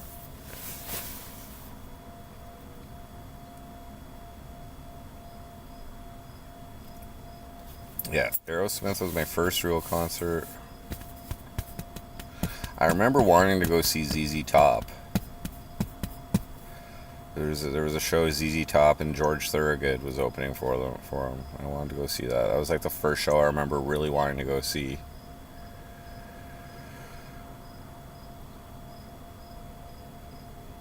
And then what? But my parents didn't want to take me.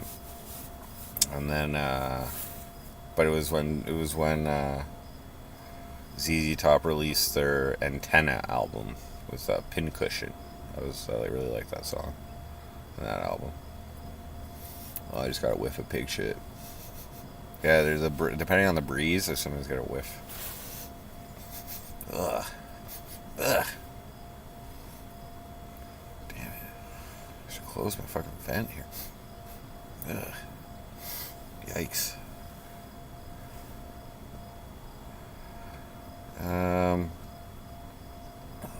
Yeah, then I saw Smashing Pumpkins a couple times.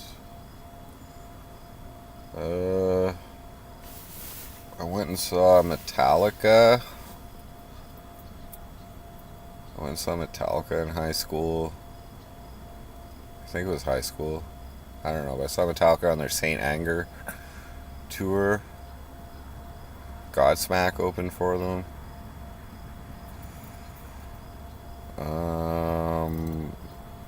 And then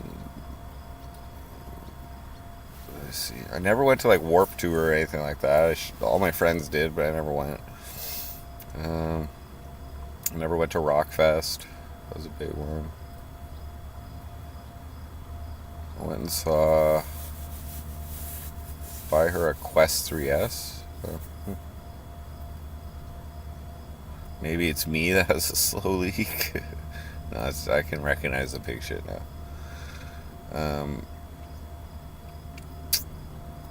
Did I see anybody else in high school?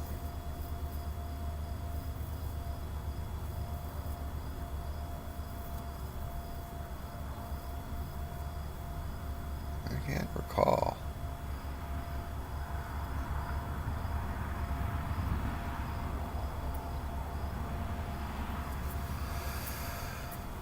What else did I see? So I moved to Montreal when I was like 22 or 23 or something. So I got to see a lot of shows there. Oh, before that, I went and saw Mudvayne. I remember while I still lived, before I moved to Montreal, I remember taking my parents' van and going to see Mudvayne. Then when I lived in Montreal, I saw Avenged Sevenfold. I saw Alexis on Fire.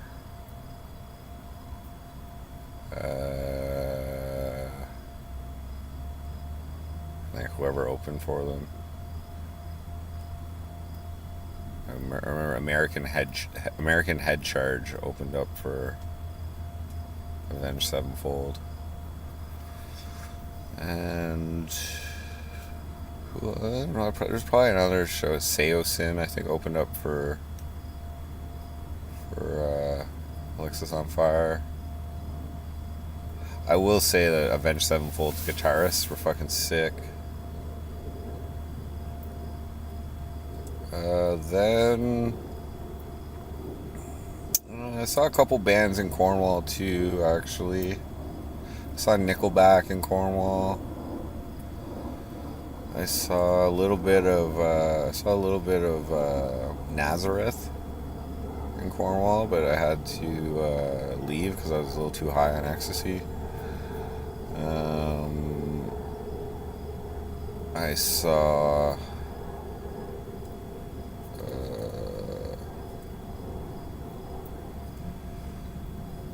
Theory of a Dead Man.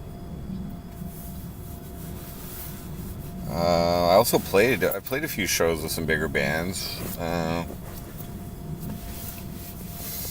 One year I was in Bamboo's Hound, and we played this festival called Liftoff. It was like air balloons and shit. We opened up for they're from Toronto.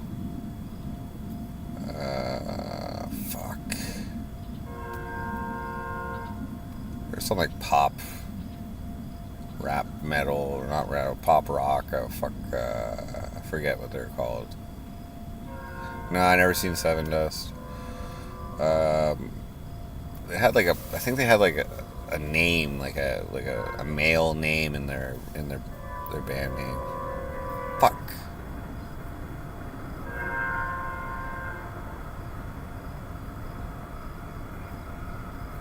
What they're called? Canadian band. Hold on. Let's see what they are. Let me see what year that was.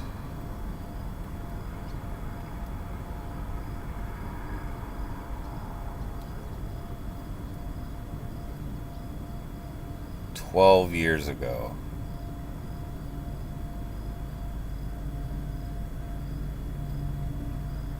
I have seen Exodus. Yes, they were part of. I met Gary Holt actually. They were part of Heavy MTL one year, and I brought the roadies. I brought the roadies on Slayer some weed, so we're all blazing outside, and Gary Holt came and blazed with us.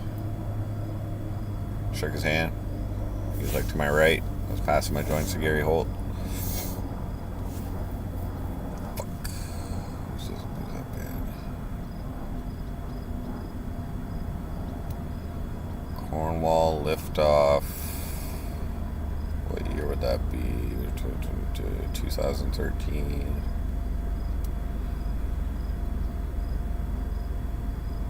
Down with Webster. We opened up for them. Yeah. Opened up for them, and I've also played, who else have I played for? I played with, I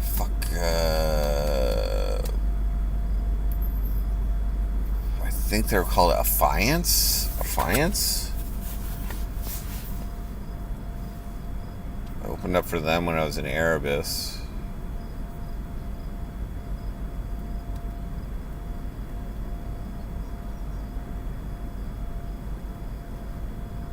Yeah, those guys. Metalcore, yeah. Yeah, open up for Affiance. Do all my fellow shit scrubbers look to you as their leader? No, there's a supervisor. We're all pretty independent, doing our own thing. We've been assigned different duties. There's one dude who's pressure washing. There's a girl who's working as well. She had an awesome playlist on today.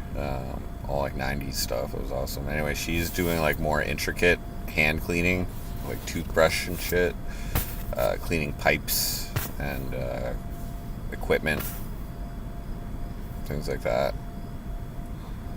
And then I was cleaning ceilings first, scrubbing ceilings, and then the last couple days I've also been scrubbing poop doors.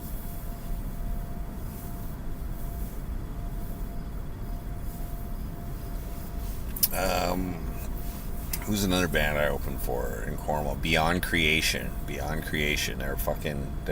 viral. They went viral with one of their fucking songs because the bassist had like this fretless bass. They played Cornwall at La Maison. We opened up for them. It was cool. Cool dudes.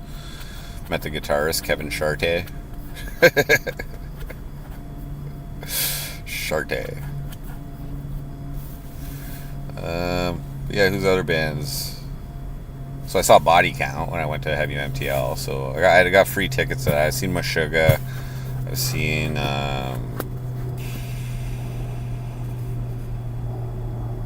Opeth. I've seen opening bands for these shows.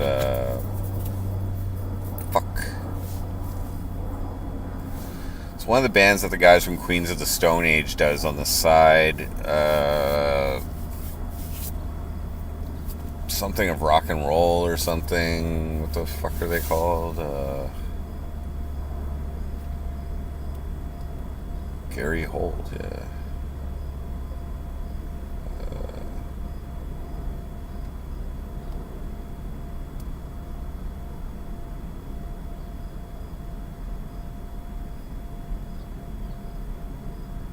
Eagles of Death Metal. Yeah, Eagles of Death Metal. Right, PB. Yeah. Yeah, I saw them, but they didn't have Josh Homme with them.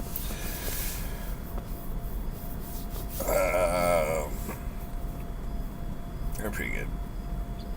I think they opened for Opeth, if I recall. One of the band that opened for Meshuggah, they were like this. Oh, the Sword. I saw them. They're pretty cool. I seen Primus with no opening act. I went with my baby mama when we were still together. Went to Montreal, but they did 2 sets. It was on their Green Naugahyde album, so they played that album front to back for the first set, and then they did like their hits for the second set. But they didn't do My Name Is Mud, which is unfortunate. But that was really good. That was a really good show. When I saw Meshuggah, I was on acid too. Oh, wait. Yeah, I was on like half a hit. Oh, I saw Mastodon. I think that's when the Eagles of Death Metal. I seen Gojira. I think Architects opened for them. I saw Every Time I Die in Cornwall because their drummer at the time was from Cornwall, a guy that I grew up in the scene with, Brian Legs Leger. That was kind of a crazy show actually, but and they let everybody up on stage. For the last song. That was cool. Yeah, Every Time I Die is awesome.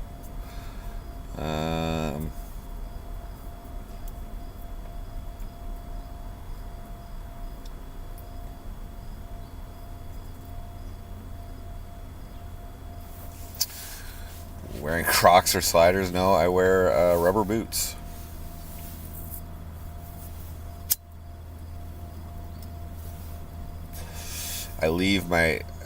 This is what I do.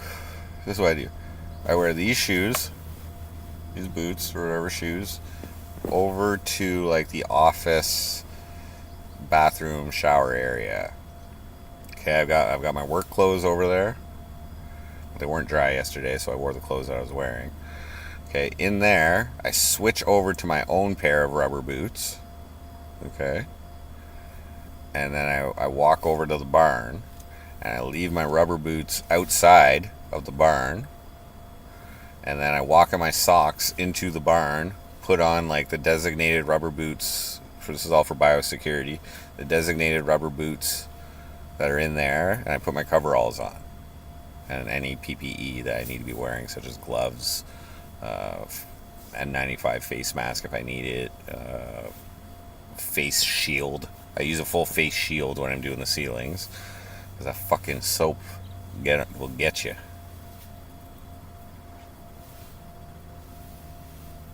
Oh yeah, in high school. These are a couple other shows I've seen. I've seen Red Hot Chili Peppers like twice.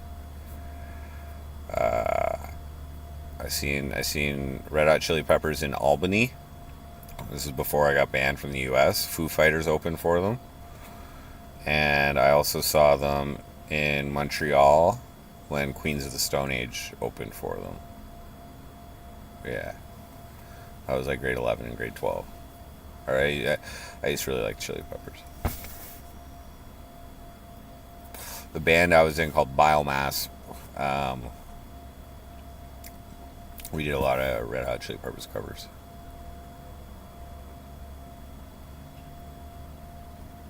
Any of the bands you opened up for shit's coming up?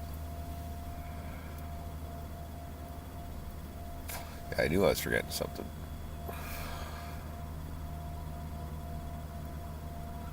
Yeah, I tried to go see like a show every year, I would say. Oh, I saw Yellow Wolf. I was like right before I started doing this MC Frosty shit. Like started really, really pushing my music. I saw Yellow Wolf and it kind of inspired me. That was in Montreal. I liked how he had a live drummer with him.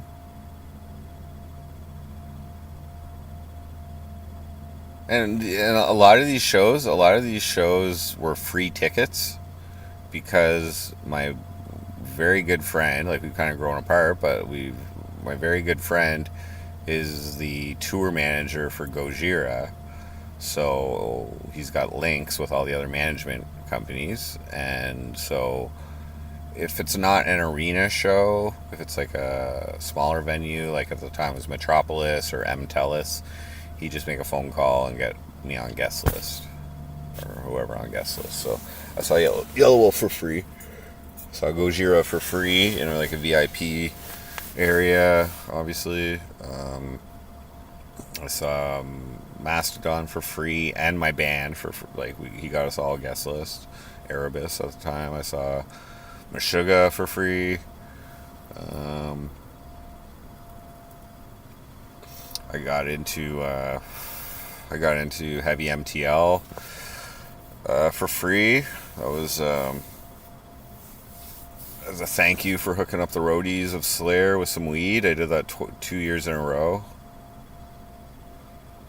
So there, I saw Exodus, I saw Hatebreed, I saw Body Count. I almost cried when I saw Body Count. I saw Lamb of God.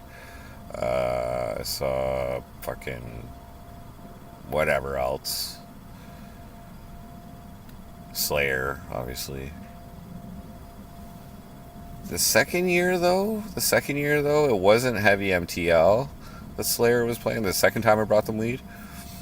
So I met the singer's brother, John Araya, and I met the roadies. It's like the bass tech, drum tech, and all these guys. And then, like I said, I met Gary Holt when he came out and smoked with us. But the second year it wasn't Heavy MTL. They were playing an arena show, and we didn't even go to the show the next day. But we hotboxed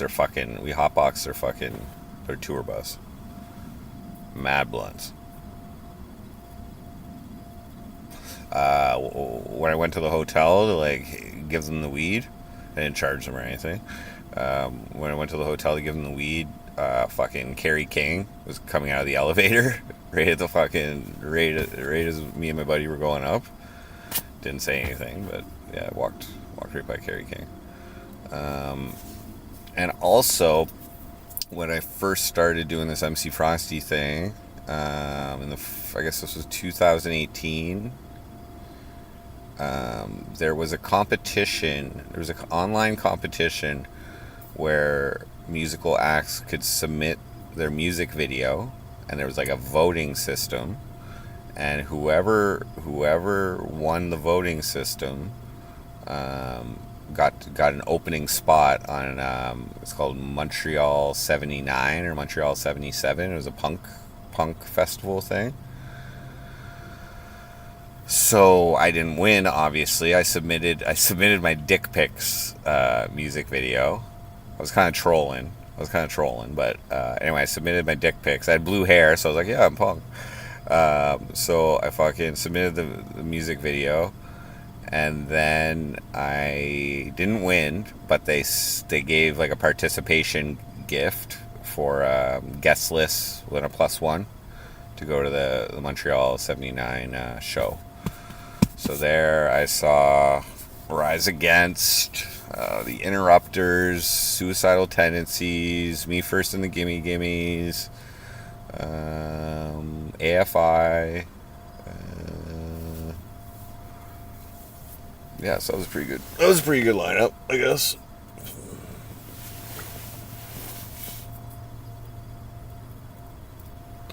Should have submitted I Like Meth. I was all about just getting people to look at me like dancing in my dirty ass underwear. I thought that was punk as fuck.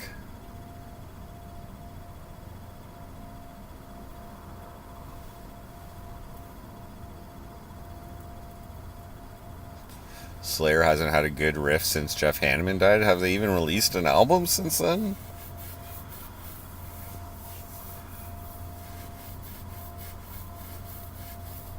That's pretty good. That's pretty good, BK Joe. Want to see Coldplay? Oh, so who's putting my name up there?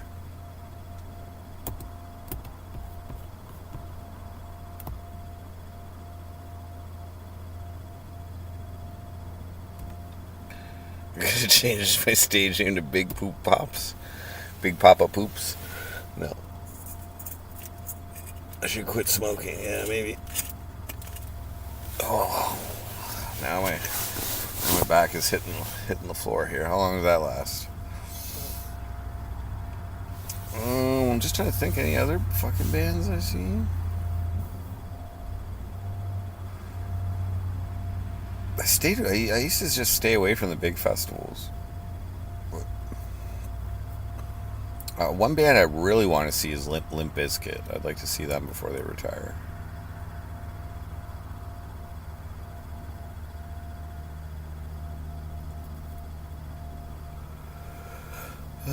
And yeah, I just went and took my daughter to go see Pierce the Veil. Yeah, I've seen a lot of bands. Who else was at that heavy MTL?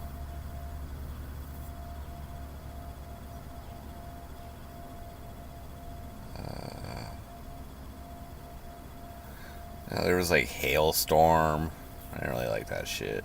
There was fucking some smaller bands.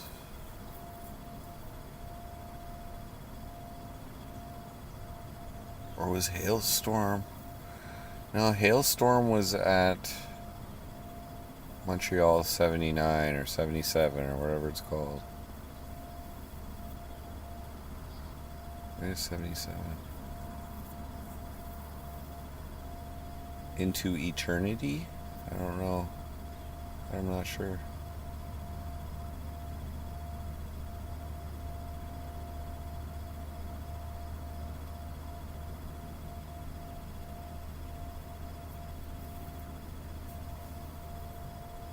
Meshuggah I went and saw alone though. It was on Halloween in Montreal. I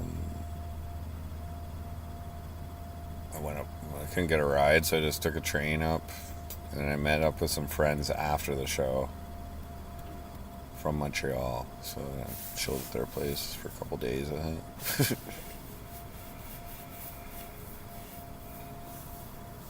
One of them was like an actor, and they like were playing, and they did like a play that night or something like that. And anyway, yeah, it was pretty fun night.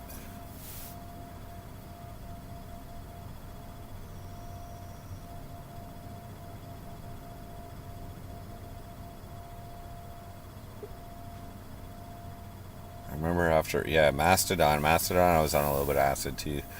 And I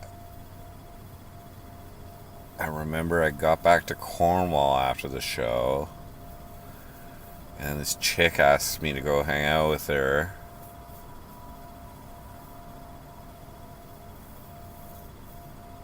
And we ended up banging. It was like a friend. It was a female friend, but we ended up banging that night. It was awesome. While I was like coming down off acid. It was fucking great. I did a bunch of blow and fucking got drunk and I went in the hot tub. I skinny dipped in the hot tub. It was great. Great night.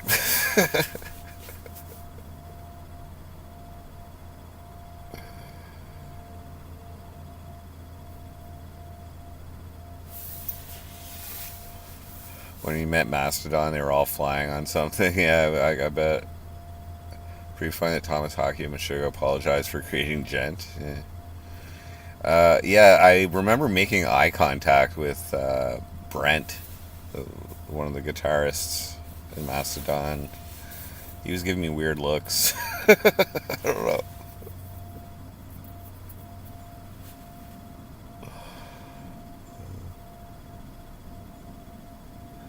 Nobody is live. Hey, I'm live. What up, guys?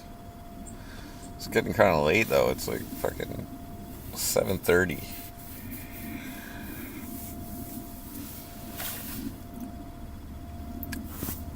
So like if I go to bed at 8 o'clock in 20 minutes, which is not gonna happen. Brent died yesterday? What? End of 11. Are you serious? No way. I would have seen that on my... I mean, the internet hasn't... What? He did! Holy shit, man! Rest in peace. Holy fuck. Oh, dude, my buddy who manages Gojira, he also did some tour shit for Mastodon. Fuck. I should send him a fucking condolences. He's killed in a motorcycle accident after he left the band or got kicked out. No way. Rest in peace.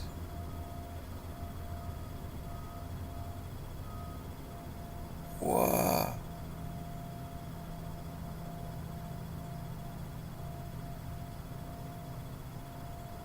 I sent my buddy a fucking message, man. Yeah, I knew him.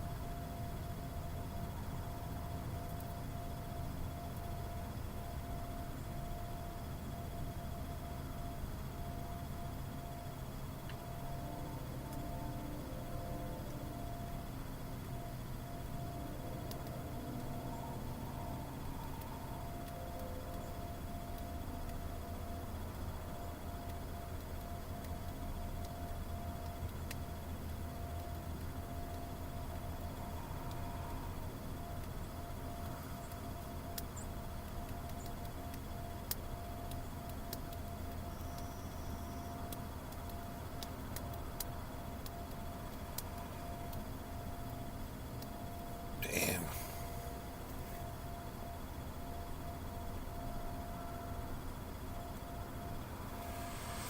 Crazy, man. Yeah, I just read that. That sucks. Ugh.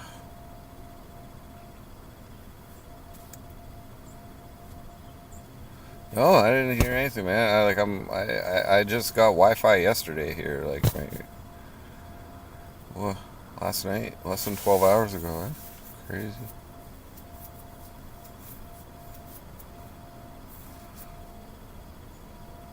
Yeah, my buddy like managed some of their tours, man. Like, he's probably fucking beat up about that.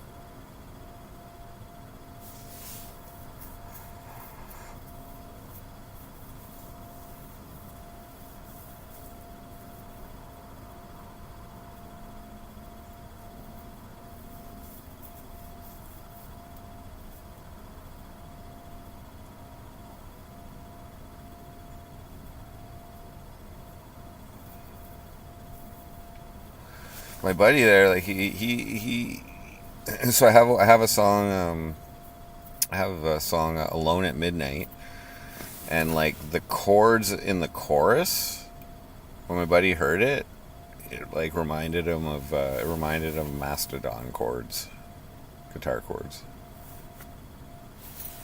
Maybe they maybe they influenced me. I was listening to them a little bit in the year before I started really making music for Frosty. So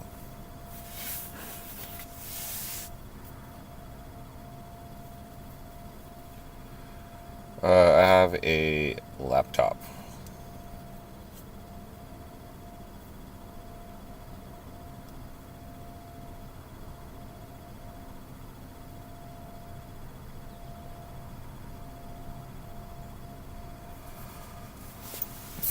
Playing on online chess. I'm gonna be like disconnecting soon there, bud.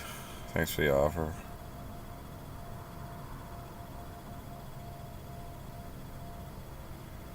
We gotta get some sleep. Yeah, like I was saying before that, if I go to bed, hey, Tiny Rick, don't. Um, fuck, dude.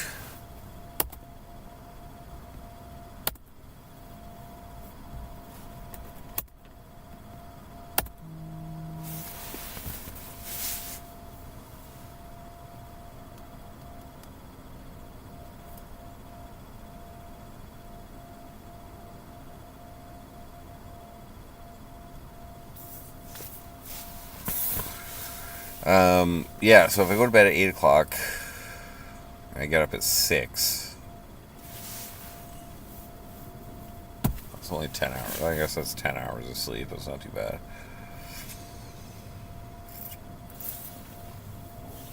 Just trying to think any other awesome bands that I'm fucking forgetting. Uh, I feel like there's some punk bands. Oh yeah, I saw.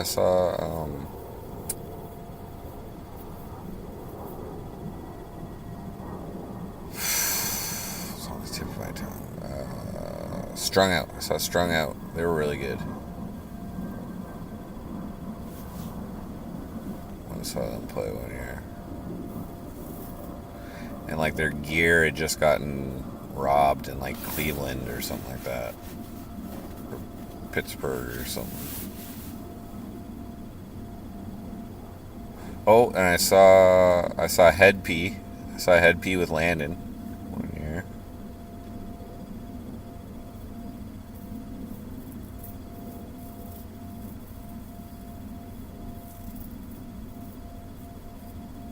Oh, I'm trying to think any other fucking bands.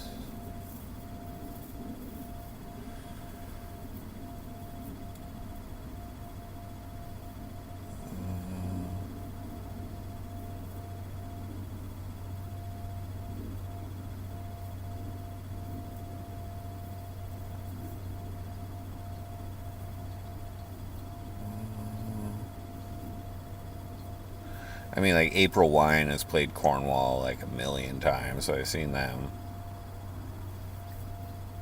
Kim Mitchell is playing Cornwall festivals.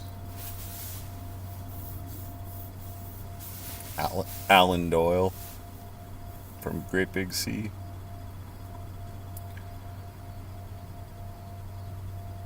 Clutch, Clutcha or Clutch? I haven't seen. No, I haven't seen Clutch, but I do have a bunch of friends who are into them, but no, I haven't seen them. Do some research on Quest 3S, super cheap. My daughter will love it. Yeah, maybe it will. Foo Fighters. Yeah, I saw Foo Fighters when they opened up for the Chili Peppers back in the day. It would have been. It was in Albany, and I would have been grade 11 probably. So like 16. So it would have been like 98, 99. It was when they released like their By the Way. It was around that time, Californication or something. I don't know. I think those are two different albums. Are they? Fuck. Yeah, Alan Doyle. His band made like 200 grand playing in Cornwall one year, or 100 grand or something. It was an outdoor festival.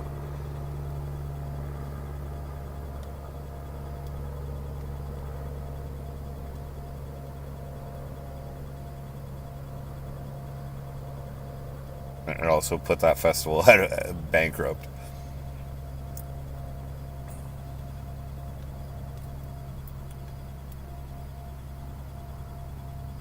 Yeah, so I saw the Chili Peppers. I saw the Chili Peppers on their Californication tour in '99, 2000 ish, and then that's when the Foo Fighters opened, and then I saw them again for By the Way.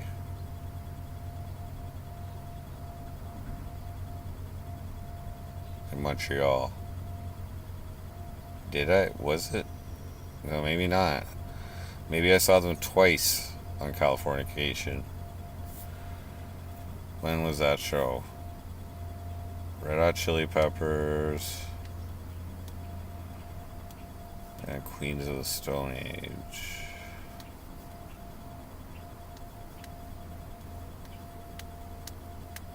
Montreal. Yeah, it was the By the Way tour. Yeah, 2003. Okay. So I still hung out with my friends then, or what? Yeah, yeah, yeah, yeah, yeah. Yeah, Ronald McDonald. I do really want to see Limp Bizkit. Kim Mitchell played here a bunch. Yeah, Wild Party. Yeah, he kind of sucked when I saw him though. But April Wine, their drummer is from Cornwall. Like their latest drummer or whatever, Roy Nichols. Um, I would imagine my buddy there who toured Mastodon though, like knowing about the guy dying, he's probably like in Atlanta right now, or whatever, you know.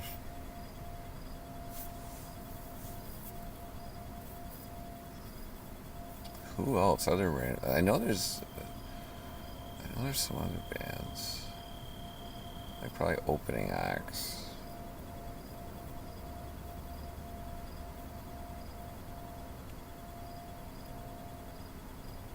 I was booked to play with Sum 41 before they got big. I was uh, I was 16 and I was in a battle of the bands with my band Biomass. Um, and it was a battle of the bands and we were supposed to compete against Sum 41. But they were just starting to get, like, it was like right before they started getting picked up by a label, and yeah, they ripped Joe Rogan. What? Anyway, they didn't show up to the Battle of the Bands. We ended up tying with a band the first night, and we were in high school. Whatever. Tying with a band called the Chesterfields. For like a lot of covers, but and then we played the finals The second night we got all fucked up and we changed our set and we just got all fucked up and it just didn't work. Favorite Soundgarden track? It depends what kind of mood I'm in.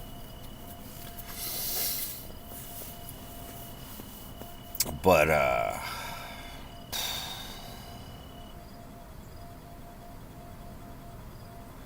definitely something off of Super Unknown.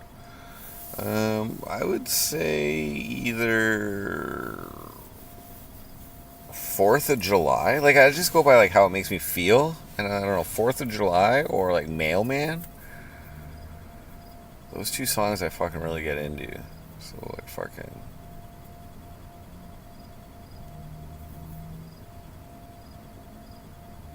Yeah. If I had to pick a favorite. Oh yeah, you like those styles. Loud Love, that's old school. Frosty NWA kind of school kid? No, definitely not. I didn't listen to a lot of rap in high school. I listened to Smashing Pumpkins, Offspring, Green Day, Weezer, Stone Temple Pilots. And then I started getting into metal. So I listened to like a lot of Fear Factory. I listened to Beastie Boys. Ill Communication was when I got into Beastie Boys. Fear Factory, Pantera, Metallica, obviously.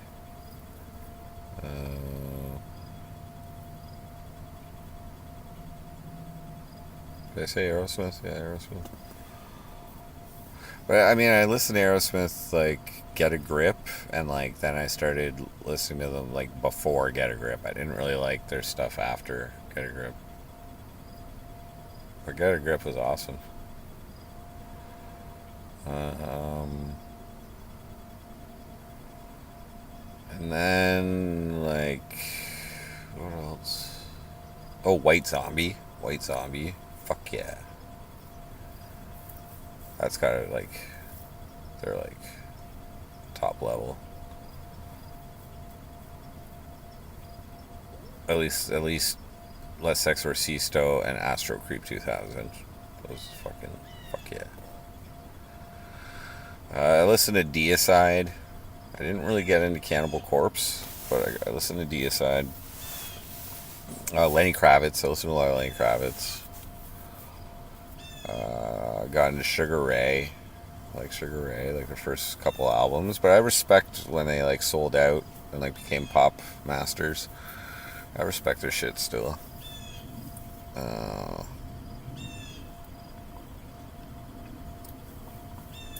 Slipknot, a lot of Chili Peppers. Said that. Soundgarden, yeah, Soundgarden. I was into grunge, but I was more in like elementary school.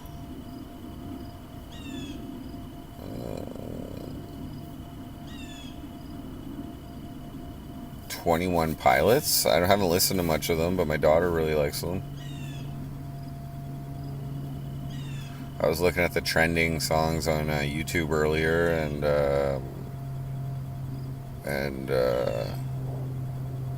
I guess I got a song on there that's trending. But yeah, they're catchy.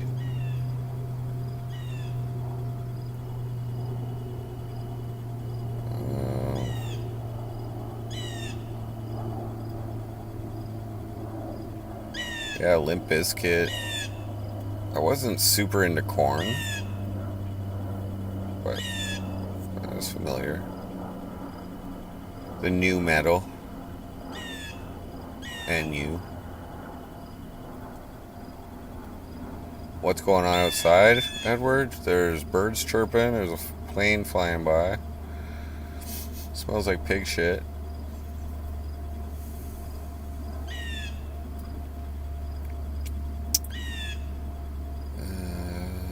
I liked Led Zeppelin, but obviously they weren't putting out new music. Lenny Kravitz, like Are You Gonna Go My Way? That whole album. And I went back and listened to Let Love Rule and Mama Said. And then he came out with like Five, the album Five. I didn't really listen to. I think it was called Circus after. Are You Gonna Go My Way? I think it was called Circus with like Rock and Roll Is Dead. I like that song, but I didn't really like the rest of the album. But then the album Five, he came out, and at that time it was like it was one of the first rock albums that was like completely digitally recorded, if I recall. I was with like Fly Away, If You Can't Say No. I really like that album.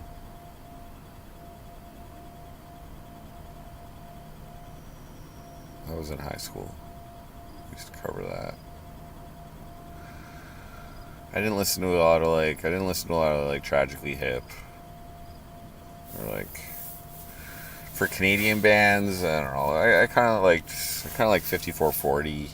I've seen them live too in Cornwall. I remember I bought like Moist's album, Push Just a Little Too Late. I like that. I used to have a tape collection. And then I started getting CDs a little bit, and then I just started pirating music after that. Once I could just download them. My dad had unlimited internet, I think. A limited dial-up. And then I really enjoyed Andrew WK's album, although that was like probably when I was like 19. I Get Wet. I really like that album.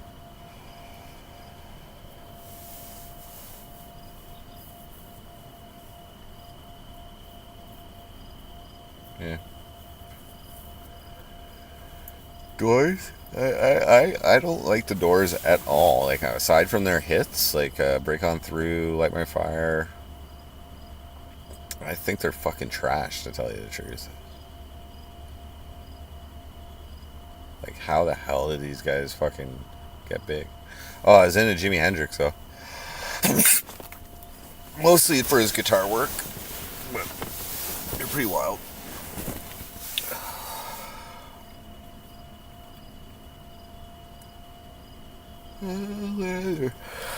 What other bands that I have tapes for? Yeah, like Nirvana, obviously. Gore. I didn't ever get into them. Nine Inch Nails. I was into Nine Inch Nails for a while. Fuck yeah. Downward Spiral, and then I got into a little bit of Pretty Hate Machine, but it was their stuff after Downward Spiral. I really liked that. The Fragile. That was a fucking amazing album. Double album there. Fucking that's a really good album. And then they started going a little more rock, electronic after that. But yeah, Trent Reznor is a fucking genius. Oh yeah.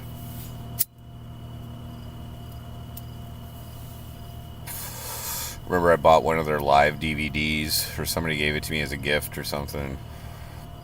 I played that all the time. Fragile is an experience. Yeah, no shit. No shit. Brilliant.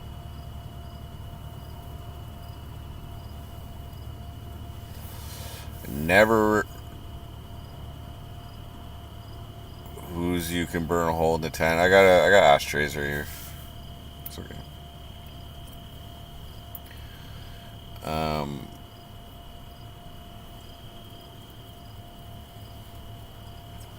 I'm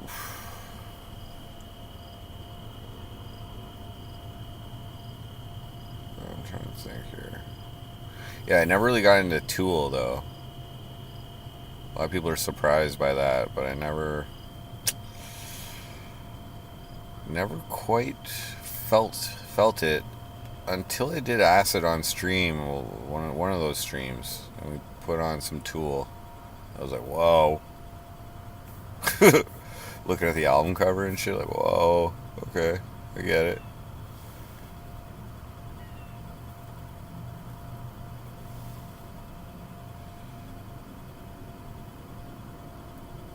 Yeah, safety first. Yeah, Tool is really like to me, like a psychedelic band.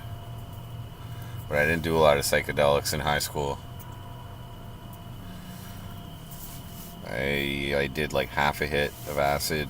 Well, I mean, I did a lot of shrooms. But I don't know. I didn't listen to music too much when I was on shrooms, regrettably. I watched a lot of like movies while I was on mushrooms and like just partying and whatever. But camping, whatever. But I never really indulged in the music on psychedelics. I do remember like merging with wood though one time in my current sauna. Was, and I also had like a life altering trip when I was 18, like mind altering, like no, life changing, yeah, perspective changing. Lost my fear of death at that point. I don't know if that was a good thing because I believed I died on that trip. Told that story many times. No, I did half a hit of acid when I was like, I don't know, fucking. I was in a band with some older dudes, so that would have been grade 10. They only wanted to give me half a hit instead of a full hit. I don't even know if it actually was acid. Maybe it was just fucking. It was in my head or something. But he said he gave me half a hit, or maybe it was a quarter hit or something. I don't know. Anyway, I did that. Didn't really hit me too much. And then the next time I did acid was like 24 in Montreal, 23 in Montreal. I had a pretty weird trip.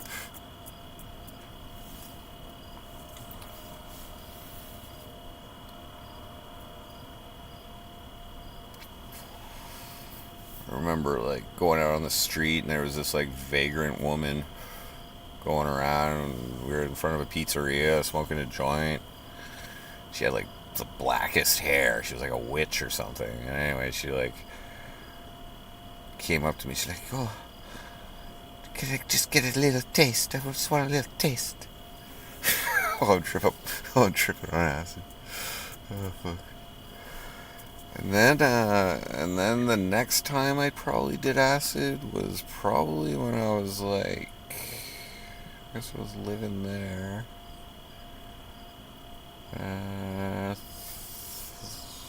30. Because I was afraid to do psychedelics after that life altering mushroom trip. I just didn't want to do any psychedelics. But I did some. So yeah, I was like 23. And then I did some. It was after I broke up with my baby mama.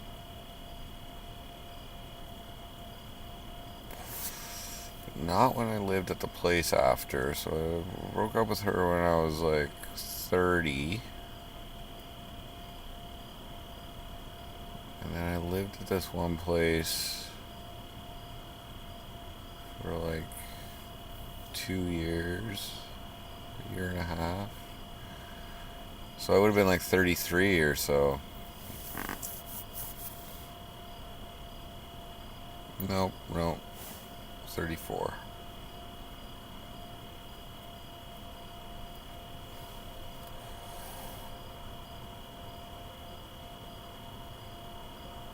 Maybe even later.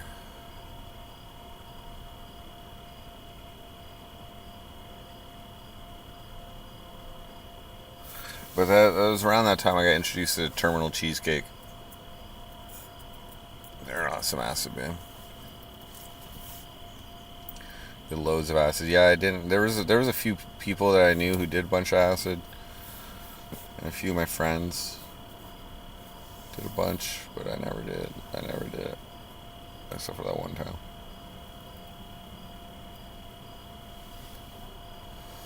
I really like Pussifer though. It's Maynard James Keenan's other band, one of his other bands. I only got into them in the last few years. I guess they're like considered trip hop or whatever. But I think they're supposed to put out a new album really soon if they haven't already. I like them way more than I like Tool.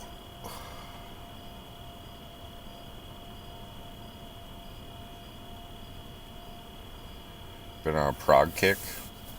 Listening to, they're really good on acid. Buffering. Okay, shows I'm back now.